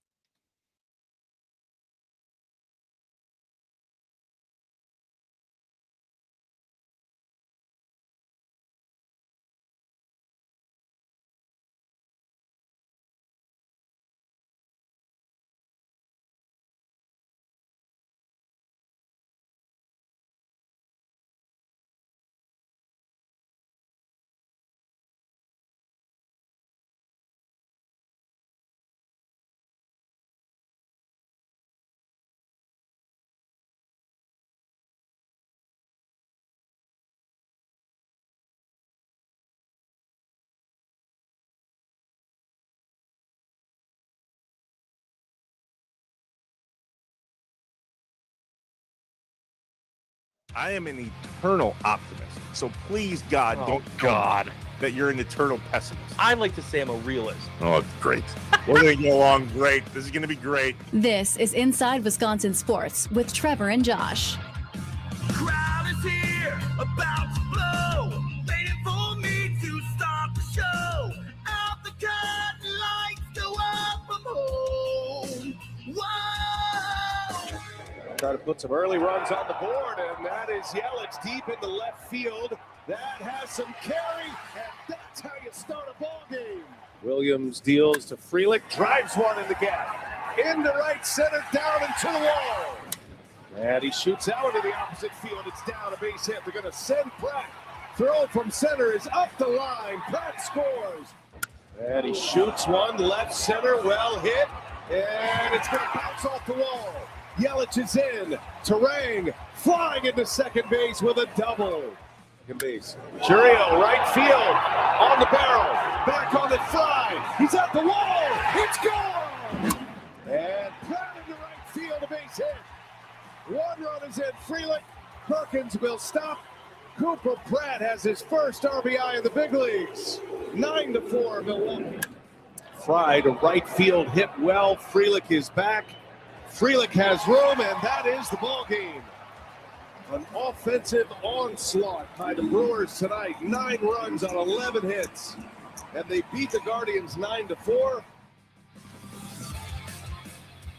Yeah, they did. It felt good. Felt really good. Feels good every time that the Brewers take care of business. And we got to see Cooper Pratt have the debut we all were hoping he would. It just happened a day later. Now let's keep things going. And more importantly, just keep the Brewers winning. Welcome in to Hour 3 of Inside Wisconsin Sports today with Josh and Aaron. A lot of conversation about Trevor, his time off. Hopefully you enjoyed the show, the Garth Brooks Show. Hopefully if you were there too, you had a good time despite the weather, the thunderstorms, the rain. Still showing on. Any concerns of lightning and the show having to be postponed, delayed? Seemed to still go off. Seemed like everyone had a good time. Hopefully everyone looking forward to a great start to Summerfest as we get started here on Hour 3 of Inside Wisconsin Sports, live from the Wisconsin Sports Radio Network studios, powered by the Potawatomi Sportsbook. And now we are so lucky to have our buddy from Pack-A-Day Podcast, Andy Herman, joining us on the Wisconsin Sports Radio Network guest hotline, powered by Gruber Law. One call, that's all. Hi, Andy. How are you doing? I'm doing fantastic, fellas. What's this Trevor getting time off thing? I'm not a fan of that. Who approved that? Thank you. See, this is why Andy gets it. Get rusty. Like, okay, this is also a guy who has a podcast every day. So, I mean, it's literally 365. So he is the one person who can make fun of people for taking a day off. See? So it's fair. Andy gets it. Yep. But also Andy understands, that no, Trevor, come on. No, Trevor's got to be better. All right. Unacceptable. Andy, a lot of things to talk to you about. First and foremost, let's talk about the Packers stuff because, you talk about Packers every day. So today's the day. We're going to talk Packers. The big news happening with the Green Bay Packers right now is this whole thing with the Sports Broadcasting Act. Your first initial reaction to this news, and were you surprised by the Packers' response to the conversation that they might be tweaking the act? Yeah, so it's been really interesting to see how the Packers have responded to some of these things. And when it has come to sort of their livelihood, whether it's been some of the stuff with the mayor in Green Bay and trying to figure out some of the stuff with Lambeau Field, or whether now with this the Broadcasting Rights Act and things like that, they have not held back. They have taken a very firm stance and they have been very aggressive. And I think there's probably some wisdom to what they're doing, because in most people's eyes, at least when it comes to this sort of stuff, the Packers are king of Wisconsin. They have the right to kind of say what's going on. And when somebody sort of threatens that, they sort of have the ability and carte blanche to go as aggressively as they want against the other side. And they're usually going to win in the court of public opinion. So it's usually not going to be great for opponents, especially politically, if you sort of go against Green Bay.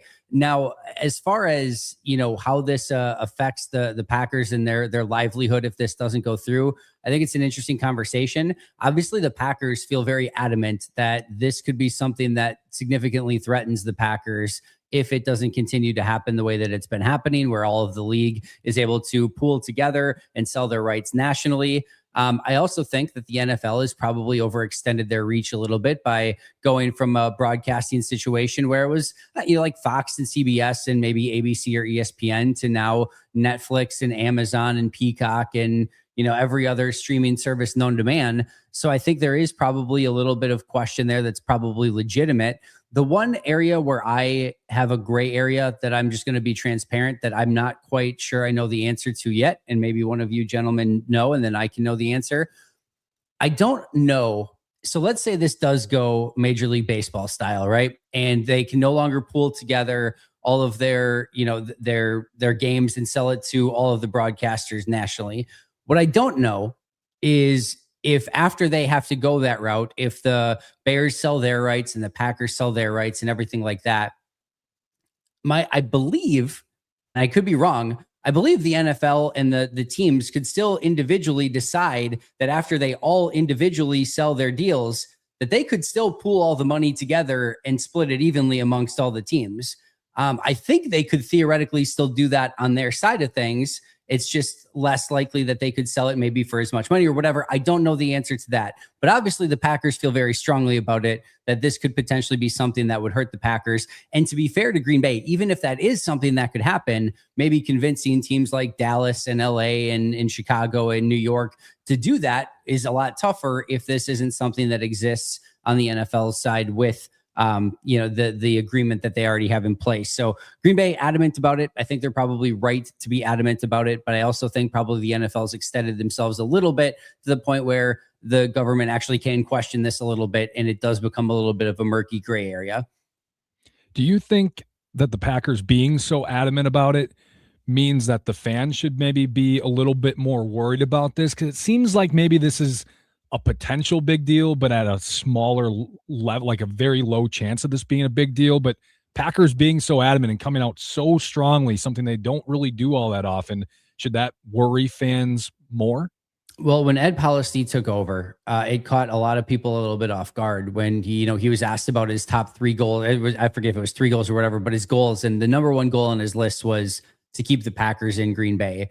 And I know it caught people off guard at the time, but that's something that Mark Murphy talked about all the time when he was in charge as well, is like their top goal is just to keep the Packers in Green Bay. And there is a reason for that. There's a lot of stuff that's going on. One of the other big things that's going on that threatens sort of some of this is all the stuff with private equity that's going on, where all these other teams can sell shares of their team for a huge chunk of money to these private equity investors and things like that, and get this groundswell of money to help with whatever they need. Maybe it's to, get more resources for Lambeau Field. Maybe it's for more player salary, whatever the case may be. They have the ability to do some of that. And as the NFL continues to have success, the salaries continue to go up, and it's harder and harder for teams like the Green Bay Packers to be able to compete. Right now, they're fine. They have plenty of money. They've got a great sledding hill. With all of those things are going well for them. And I say that in jest, but I don't, because they've actually done a phenomenal job of building up things around Lambeau Field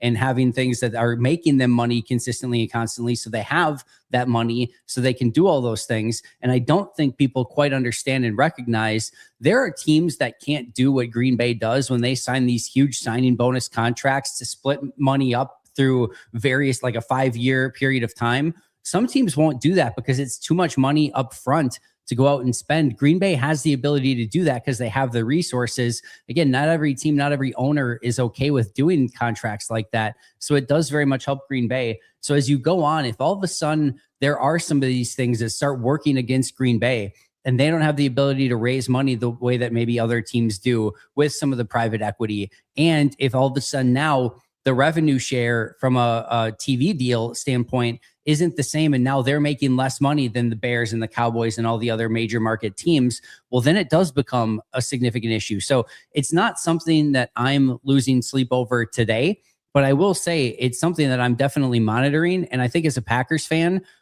if you're, if you want to take all the politics out of it and just be like, hey, I'm a Packers fan first and foremost, yeah, heck yeah, I'm paying attention to it. And I'm going to make sure, hopefully that, or I want to make sure that this doesn't affect the Packers in any sort of significant way. Andy, I try to play devil's advocate, right? I try to see it from both sides. I feel like I understand it from the Packers side. I'm not sure I understand it fully from the consumer side, right? Which that's supposed to be the government's involvement, right? Like if they're doing this to better the consumer. And the conversation that was being had was that it was too difficult for consumers to watch the product. Right. For one, it was locally in your state. If you were out of market, then you were suffering. On the other hand, then the other additional point was that now, to your point, they're going to Peacock, they're going to Amazon, they're going to all these other streaming services, and it's making it as a whole more difficult to enjoy the product. So those are the things they're looking at. I don't feel like them tweaking this act is going to magically make all of those problems go away. The NFL is still going to try to find a way to make money. It's just going to become, all right, fine. In your state, you can watch Packers games. If you enjoyed watching other games that were on either at noon or at 7, whatever it was, now you're paying for that. Now you're paying even more. We see with the Bucks and the Brewers the idea of you're paying $20 a month. You're paying, whether it be to Bally or Fox Sports or the Brewers themselves, you're paying the money. I have a hard time seeing where the consumer, if this does change, the consumer truly comes out ahead.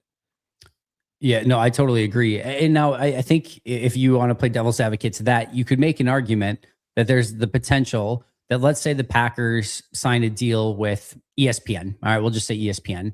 And so all of their games are going to be on ESPN, and it's going to be on the Disney app, and it's going to be on ESPN Plus and all that market or family of networks, right? So if I just care about the Packers and I don't care about all the other teams, you could make an argument that potentially it would be cheaper for me, unless I'm in Green Bay already, where all of the games are broadcast locally, and you can get, even the ones that are on Netflix are usually carried by a local provider, etc. That it's cheaper for me to just have now ESPN, and I can listen to all Packers games on ESPN. Or maybe there's a package on Packers.com that I can subscribe to and just watch on Packers.com to just watch the Packers. And that's all I want. I don't need to watch the international game at 8:30 in the morning. I don't care. I just want to watch the Packers game. If that's you as a consumer, there might be a world in which that actually could end up being a better deal for you. But if you don't think that all of a sudden there's not going to be, from an NFL standpoint, if you're just an NFL fan, that there's not going to be a national network that's getting everything. Plus then the Cowboys have their network, and the Eagles have their network, and the Bears have their network. And so now you've got probably not just the ones that already exist, but now there's probably Paramount Plus, and Tubi probably has some games. And now there's more that are spread out everywhere. Just like it sort of can be in Major League Baseball as well, where all of them have different, networks that they're a part of. So I think as an NFL fan, you're probably going to end up with it being much worse. And I think the majority of fans, and maybe I'm wrong in this, I don't have numbers to back it up, are probably watching a variety of different games, not just the Packers games. So yes, I don't think that ultimately this ends up being the win for the consumer that maybe it looks like on the forefront. But I do wonder if maybe this is just maybe a warning shot across the brow to the NFL to be like, hey, calm down. You're spreading this more than what it's supposed to be. Get this back in line with only, 2 or 3 networks and we're good. Or if this actually goes a little bit further. I think that's what's going to be interesting to see. All right. Before we let you go, Andy, Packers talk good. I want to ask you about what's going on with Giannis and the Bucks. We talked about it earlier in the show that now there are conversations coming out that there's a chance that maybe this deal, whatever trade deal that is in the works, isn't done by the trade deadline, which or by the draft, which was Jimmy Haslam's deadline. And it has me going, oh, they're going to mess this all up. They're going to find a way to screw this up. Where are you at with the whole situation currently as it stands with the Bucks and Giannis? Yeah, the Bucks don't leak much. But what was it? Chris Haynes, right? That kind of leaked that last one. And usually he does have maybe a little bit more of a pulse on the Bucks. It feels like this feels like the Bucks firing their warning shot, saying like, "Oh yeah, we'll take forever." Yeah, well, this feels like the Bucks saying, "Up your offers." And I don't think they legitimately mean this. I think when the owner says we want to deal them by the trade deadline or the NBA draft, and they made their own deadline for it, I think that still makes the vast majority. This is a really, really strong NBA draft. I think if you're going to trade Giannis and you're going to do it after the draft, I think that's probably not the ideal scenario. Like you said, I think you're probably messing that up a little bit. It's not the end of the world because it is a mostly top 4 heavy. Like that's where the real premium picks are. And you're not going to get any of those top 4 picks anyway. So I don't know if it's the end of the world. And if one of those teams like Miami does draft somebody at 13, maybe it wasn't your A1 choice, but you can probably still get them to throw in whoever they selected afterwards. It's not the end of the world, but I think this is more posturing by the Bucks of saying like, holding their cards closer to the vest and say, yeah, we'll trade them whenever. We don't have to trade them by then, but they really, really want to trade them by then. So I think they're trying to get the offers upped a little bit by maybe leaking that out there. I still think that this can go one of two ways. And I said, I'm kind of excited about it one way or the other, is that I think they're going to be ultra aggressive in one of two directions. Either A, they are going to trade away Giannis and they're not going to try to get, Jaylen Brown or somebody back in return. And they're going to kind of nuke this thing and they're going to get young and a lot of picks and kind of bring it back to bare bones. Maybe they get a Ja Morant or something as like a, hey, come and watch Ja Morant too for your Milwaukee Bucks, new exciting player. But mostly this is going to be a youth movement, which I think is exciting in and of itself because that's probably the right thing to do.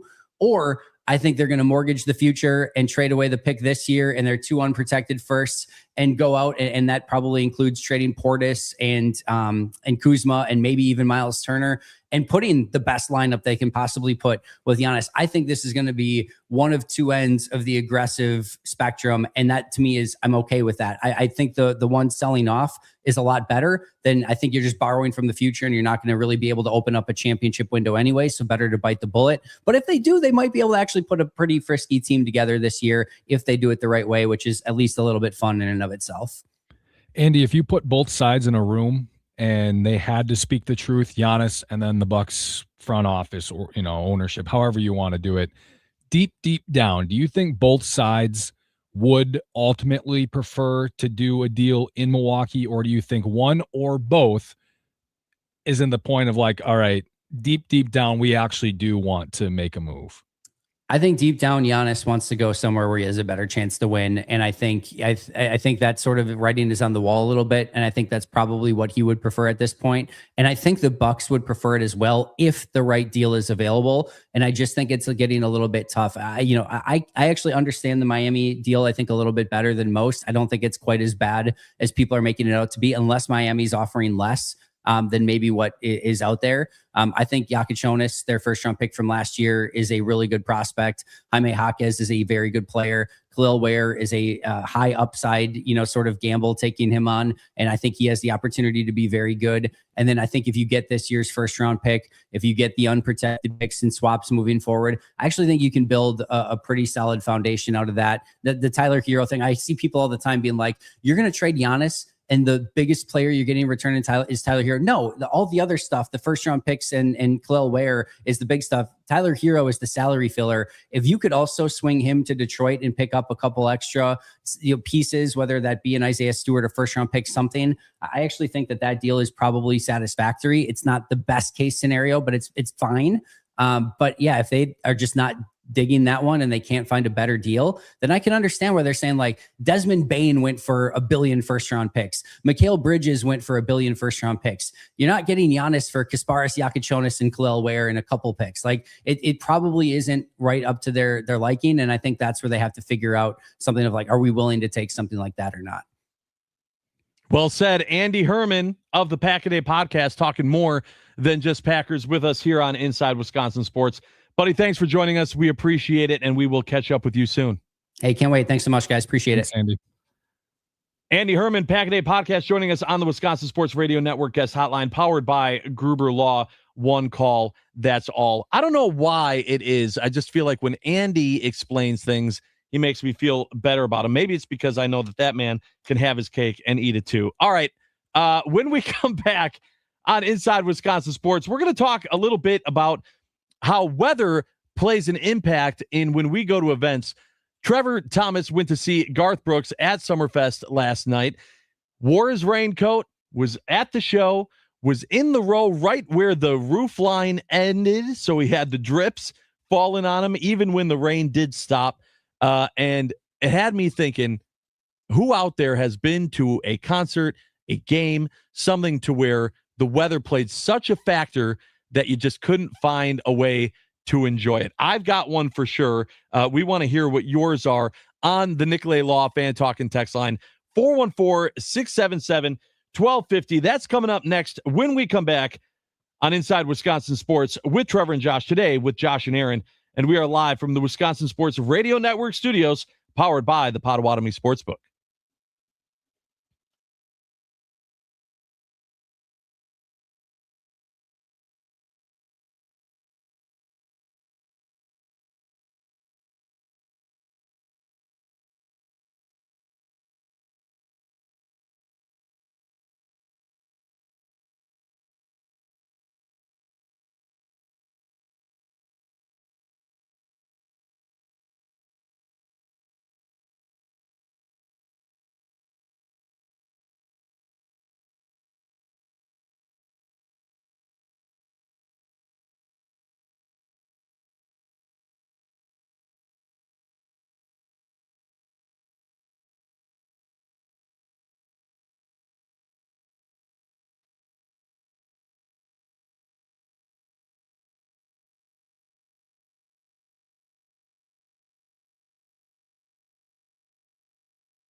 Welcome back to Inside Wisconsin Sports. Today with Josh and Aaron. Trevor Thomas off. He was at the Garth Brooks concert at Summerfest yesterday, and despite the rain, he had an absolutely fantastic time. I texted him. I wanted to make sure that the show happened because I know he was worried about it. He said it was a blast. Did say that where he was sitting was right on the drip line from the roof of the amphitheater there on the Summerfest grounds.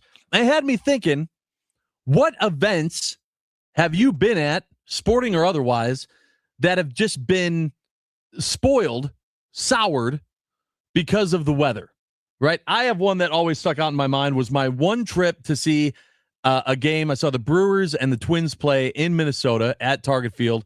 I was with my wife and my parents at the time.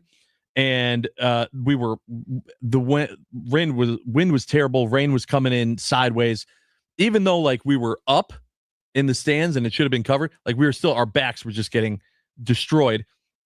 And then they ended up delaying the game after it had started. Then they delayed the game for like an hour and a half. And we went, okay, let's just go. And so we left. And then they ended up losing as we were on our way back to the hotel. And I was just like, what a miserable, terrible event. Like we came to Minnesota to see the Brewers play, didn't even get to like enjoy watching them lose. And then we don't get to see them lose because by the time we decided to finally leave after sitting there and staring at nothing, then, you know, the game ends and it was a terrible way to go. So that was my awful story of just the one that always sticks out in my head of, man, put a roof on it. Just put a roof on it, please. That's the way that I wanted to go. Aaron, what about you? Yeah, I don't know if mine was necessarily spoiled or soured, but it was a big rainy event. I went to, I've learned I have to preface, this is going to be a soccer match that I went to. Okay. At Lambeau Field. So I went to the Lambeau Field game with I remember Bayern Munich that. Yeah. and Manchester City. And me and my brother went, and it was poor. It was like mega. It was so bad. They made us all go out in the concourse, and it was like the pink and purple skies and just downpour. My brother and I actually, we were already like kind of rained on because they didn't tell us to move yet. So we were just kind of sitting there like, we're already soaked. Like, it doesn't matter. So we were just kind of sitting there for a while. Then it kind of got bad. So we went inside. But, man, we were soaked the entire game. Ended up playing, so I don't think you can call it spoiled or soured. But it was a absolute downpour that night. Yeah, I remember the conversations of that and how many people were so bummed about that and the delay. I did not go. At some point, point, I do remember that. You can only get so wet from the rain. Like, it's like, okay, whatever. I'll just keep getting rained on. I'm already completely drenched, so it doesn't matter anymore. Which the 610 agrees. Was at a concert once that rained and ended up standing in a foot of water. Was awesome. Made it to the front of the stage because everyone was moving back, but was already soaked, so didn't care. Exactly. Yeah. It's that point, whatever. The 920 chimes in and said, when I was in middle school, we took a field trip to County Stadium to watch a Brewers game. It was raining. We were in a rain delay for 2 hours. We sat in our seats for 2 hours, and they ended up postponing the game. So we drove from Green Bay to Milwaukee without even seeing the game, and we didn't make up the field trip. Yeah. Hope you enjoyed a nice trip from Green Bay to Milwaukee to see the rain. Yep. That's a tough one. There B Hintage here in West Dallas said, while it isn't a single day weather issue, I'm sure my vacationing north of Rhinelander brethren can all relate to the much awaited up north vacation that ends up being a week of 65 degrees. While you wanted to float around the lake on your dinosaur floaty, you instead spend the week in shorts and a sweatshirt with poor fishing and a predominant north wind. Thanks, Wisconsin. Yeah, I've absolutely listened. We have my family has a lake home in north of Rhinelander, in between Rhinelander and Minocqua, and we absolutely love going up there. But yeah, when it's chilly and windy and rainy, oh man, it sucks. It's a family vacation that we go to up north as well, and it's in the middle of July, but you just still never know. It could be 60 and cloudy all week, or it could be 85 and sunny all week. You never know. So we're already at the point of like looking at the weather now, trying to see if we can gauge any, like, hey, is it going to be good or not? All right, let's go to the phones. We got Doug in Racine. Doug, welcome to Inside Wisconsin Sports. Hey, first time caller on your show, and I've been listening to you since you started. Hey, appreciate it. Yeah, I took my wife to a Hootie and the Blowfish concert. She wanted to see it about 20 years ago, and I went to get 2 beers, and as I turned around from the concessions, the downpour hit, and there's no way I could run with the beers, so I just walked with the beers to where we were sitting, completely soaked. Beers were half full of water. And I got down, sat down, and they canceled the concert. So not only did I get soaked and had to ride home in a fully soaked, shorts and shirt, but I didn't get to enjoy the beer, and I didn't get to enjoy the concert. You didn't even get to enjoy the beer. That is a perfect example of a man brain going, all right, I see the rain. I'm going to chug these. I'm just, you know what? These aren't making it to the seats. I turned around and it just downpoured. You didn't even get the chance. I didn't even get a chance to chug them. The rain filtered your beer for you. Oh, that's great. I appreciate Love it. Show. Yeah. Have a good day. Thanks, Doug. Oh, that's awesome. I love that. I love that. Oh, crap. Now what? He didn't even get the chance to make a decision. Yeah. This one is a great one. I can't believe I forgot about this. 262 brings it up. Anyone who went to State Fair last year when it flooded, huge floods. That was the rain where they said like once in a decade or 100-year storm. That was when the Brewers played the Mets, right? Was that at the same time? Because maybe it was 2 years ago. I was thinking I was at a game where it was just downpouring. It was when the interstate was kind of flooding. The highway was flooding right around AmFam. Yeah, I don't remember. I just remember that like the State Fair never closes. And like it was so bad to where they literally had to like evacuate people. All the cars that were on the, parked in the Milwaukee Mile on the racetrack, like were floating. Like it was just absolutely disgusting. Yeah. Although that to me, that's not even an event that like like if you had plans to go to the concert that night, okay, that like sucks. But this was like got to the point where it was like a state of emergency. Yeah. Yeah. Here's a good one. 414 on the Nicolay Law Fan Talking text line says, had a Disney cruise to celebrate our daughter's cancer-free. Congrats. Oh, hey, love that. And hit the beginning of a hurricane. Nonstop rain and winds. Ship could not do the stops or events on the deck in the Bahamas, but didn't step foot in it. Did the best we could on the ship. Yeah.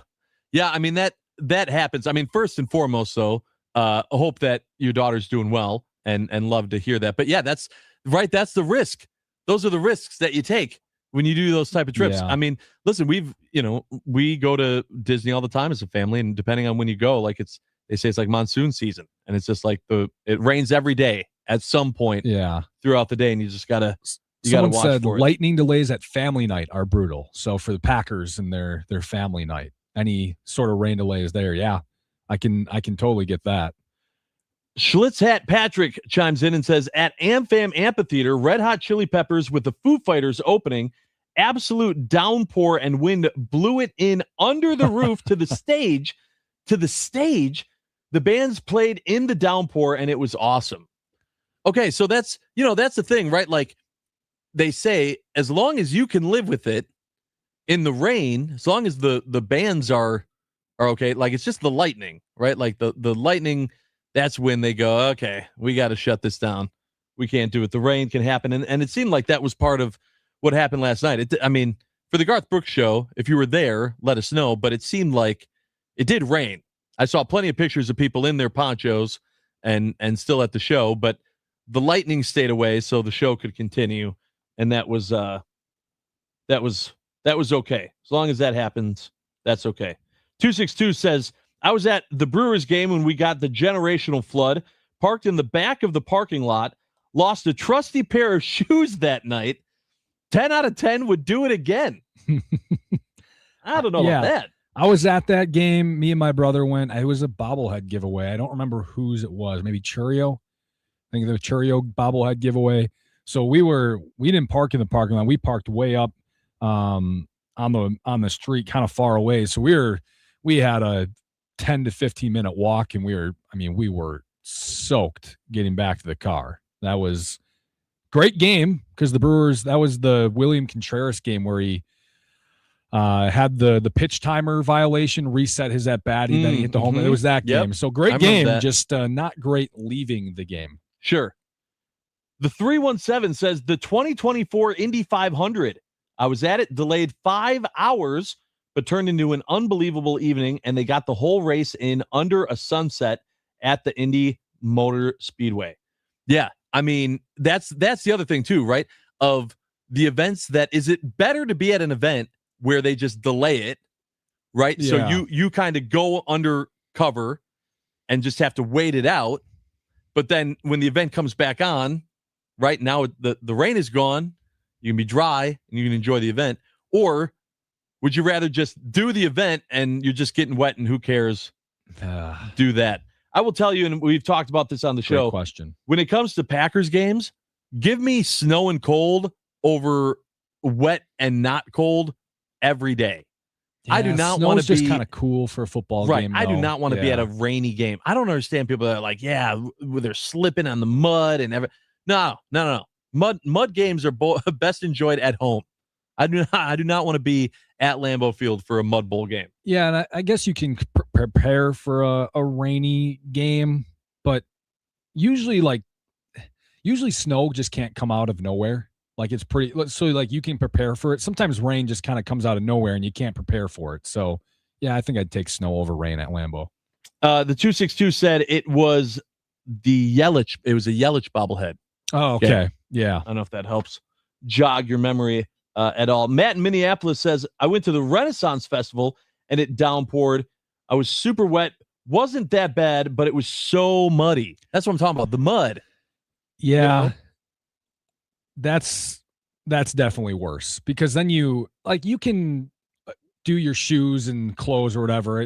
They're just wet. Okay, you just dry them. But if it gets muddy, it's a little harder to work around that. Well, let's regardless of if you've had it happen in the past, if you're going to Summerfest this evening or this weekend, hopefully the rain stays away and everyone can enjoy that because it's summer and we want to enjoy our summers here. And Summerfest is absolutely a part of that. We're going to talk to our friend John Kuhn of 9 to Noon on the other side when we come back on Inside Wisconsin Sports today with Josh and Aaron. And we are live from the Wisconsin Sports Radio Network studios, powered by the Potawatomi Sportsbook.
Hey, did you know that any youth sports player can score a free small classic Frosty anytime they visit Wendy's in their sports uniform? That's right. Just stop by after practice or with your team after a game. Who doesn't love a Frosty? I'm just going to keep them going by letting you know that after you get that Frosty, you should go down to Summerfest, which I mentioned does start today, and you can participate in the X Golf Hole-in-One Challenge with the Wisconsin Radio Network, Wisconsin Sports Radio Network at Summerfest, where Sparky and Wisconsin Sports Daily will be broadcasting live this afternoon at 2 p.m., followed by the Potawatomi Sportsbook postgame show with Tim Allen and Tommy Wirtz from 4 to 6 p.m. Tee up 3 balls for $10 for a chance to hit a hole-in-one. The first person to hit a hole-in-one wins $5,000. We'll see you at the X Golf Hole-in-One Challenge at Summerfest. We are Inside Wisconsin Sports today with Josh and Aaron. We are live from the Wisconsin Sports Radio Network studios, powered by the Potawatomi Sportsbook. And we are crossing over with our friends from 9 to noon. Thought it was Kuhn. Kuhn apparently on a plane. That's all right. We got Rami. Rami, how we doing, bud? I'm not sure if he's on a plane or not. I just got a text as I was about to go to bed last night and said, bad news, boys. Stuck in Atlanta, won't be on the show tomorrow. So I don't know if he's still in Atlanta, if he's on a plane back from Atlanta. He texted me because I said, are you coming on? He said, I'm on a plane. I went, all right, so that's probably a no.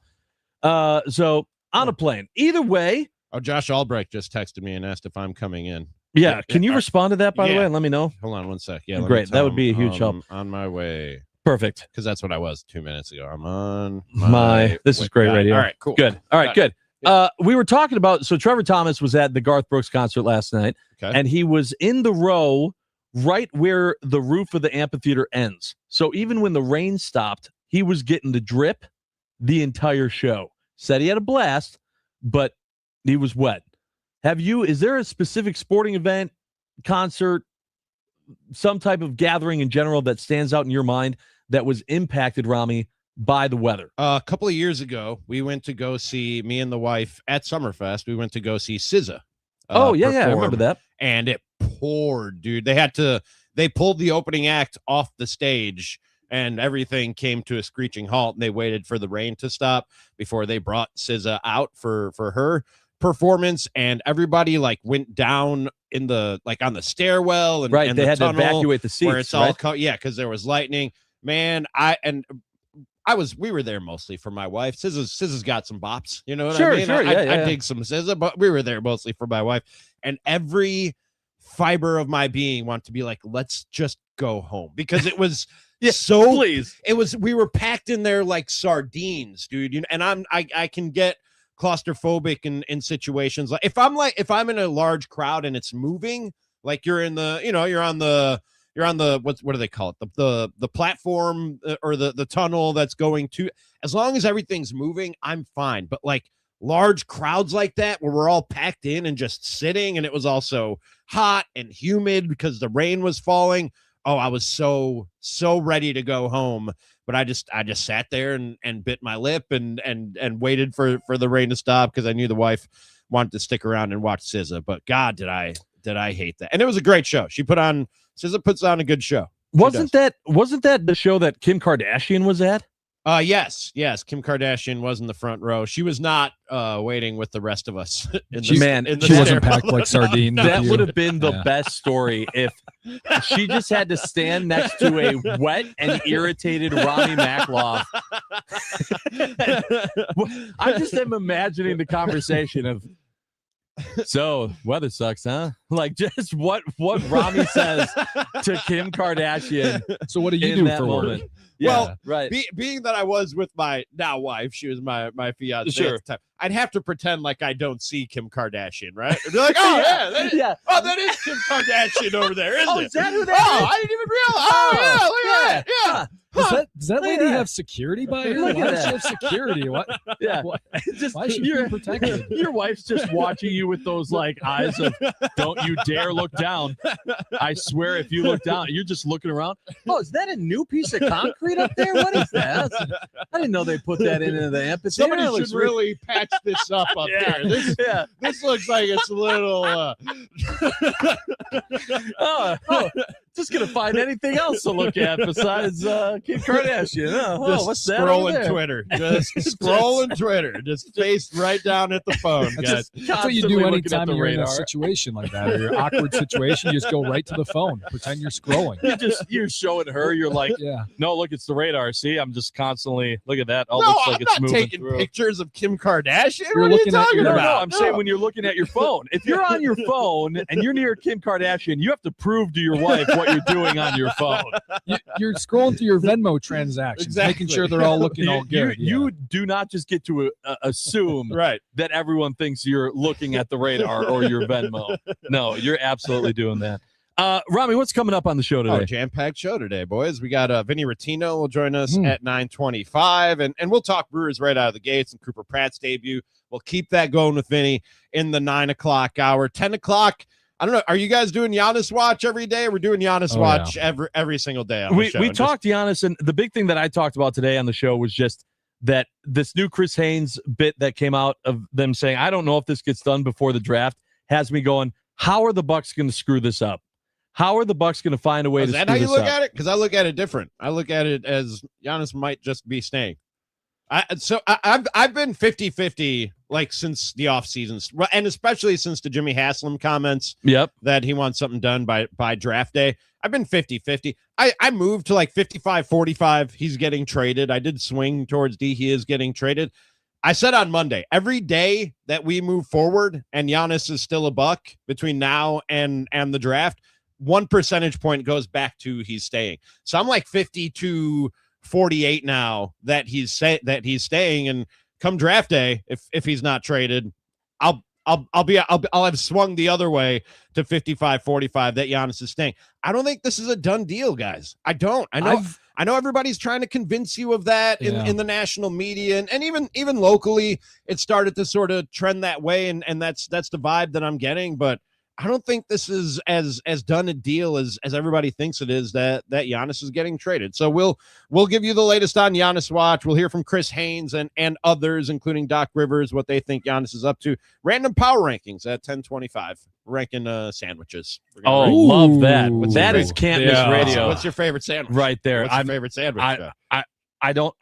All of them. Putting you on the spot. Yeah, all of them. Pepperoni and salami. Ooh, boom. A little Pepperoni, Italian action. All right. Okay. Aaron's going to be on the 9 to noon show with me tomorrow, and I just found out we have similar taste in sandwiches. There you go. That's good. That's good. That's a good start, Aaron. That's a good start. Yeah, that's good. He's done on Inside Wisconsin Sports. I do appreciate Aaron filling in. Appreciate Andy Herman joining us on the show today. This has been Inside Wisconsin Sports, live from the Wisconsin Sports Radio Network studios, powered by the Potawatomi Sportsbook. And we will see everyone tomorrow because we are not done yet.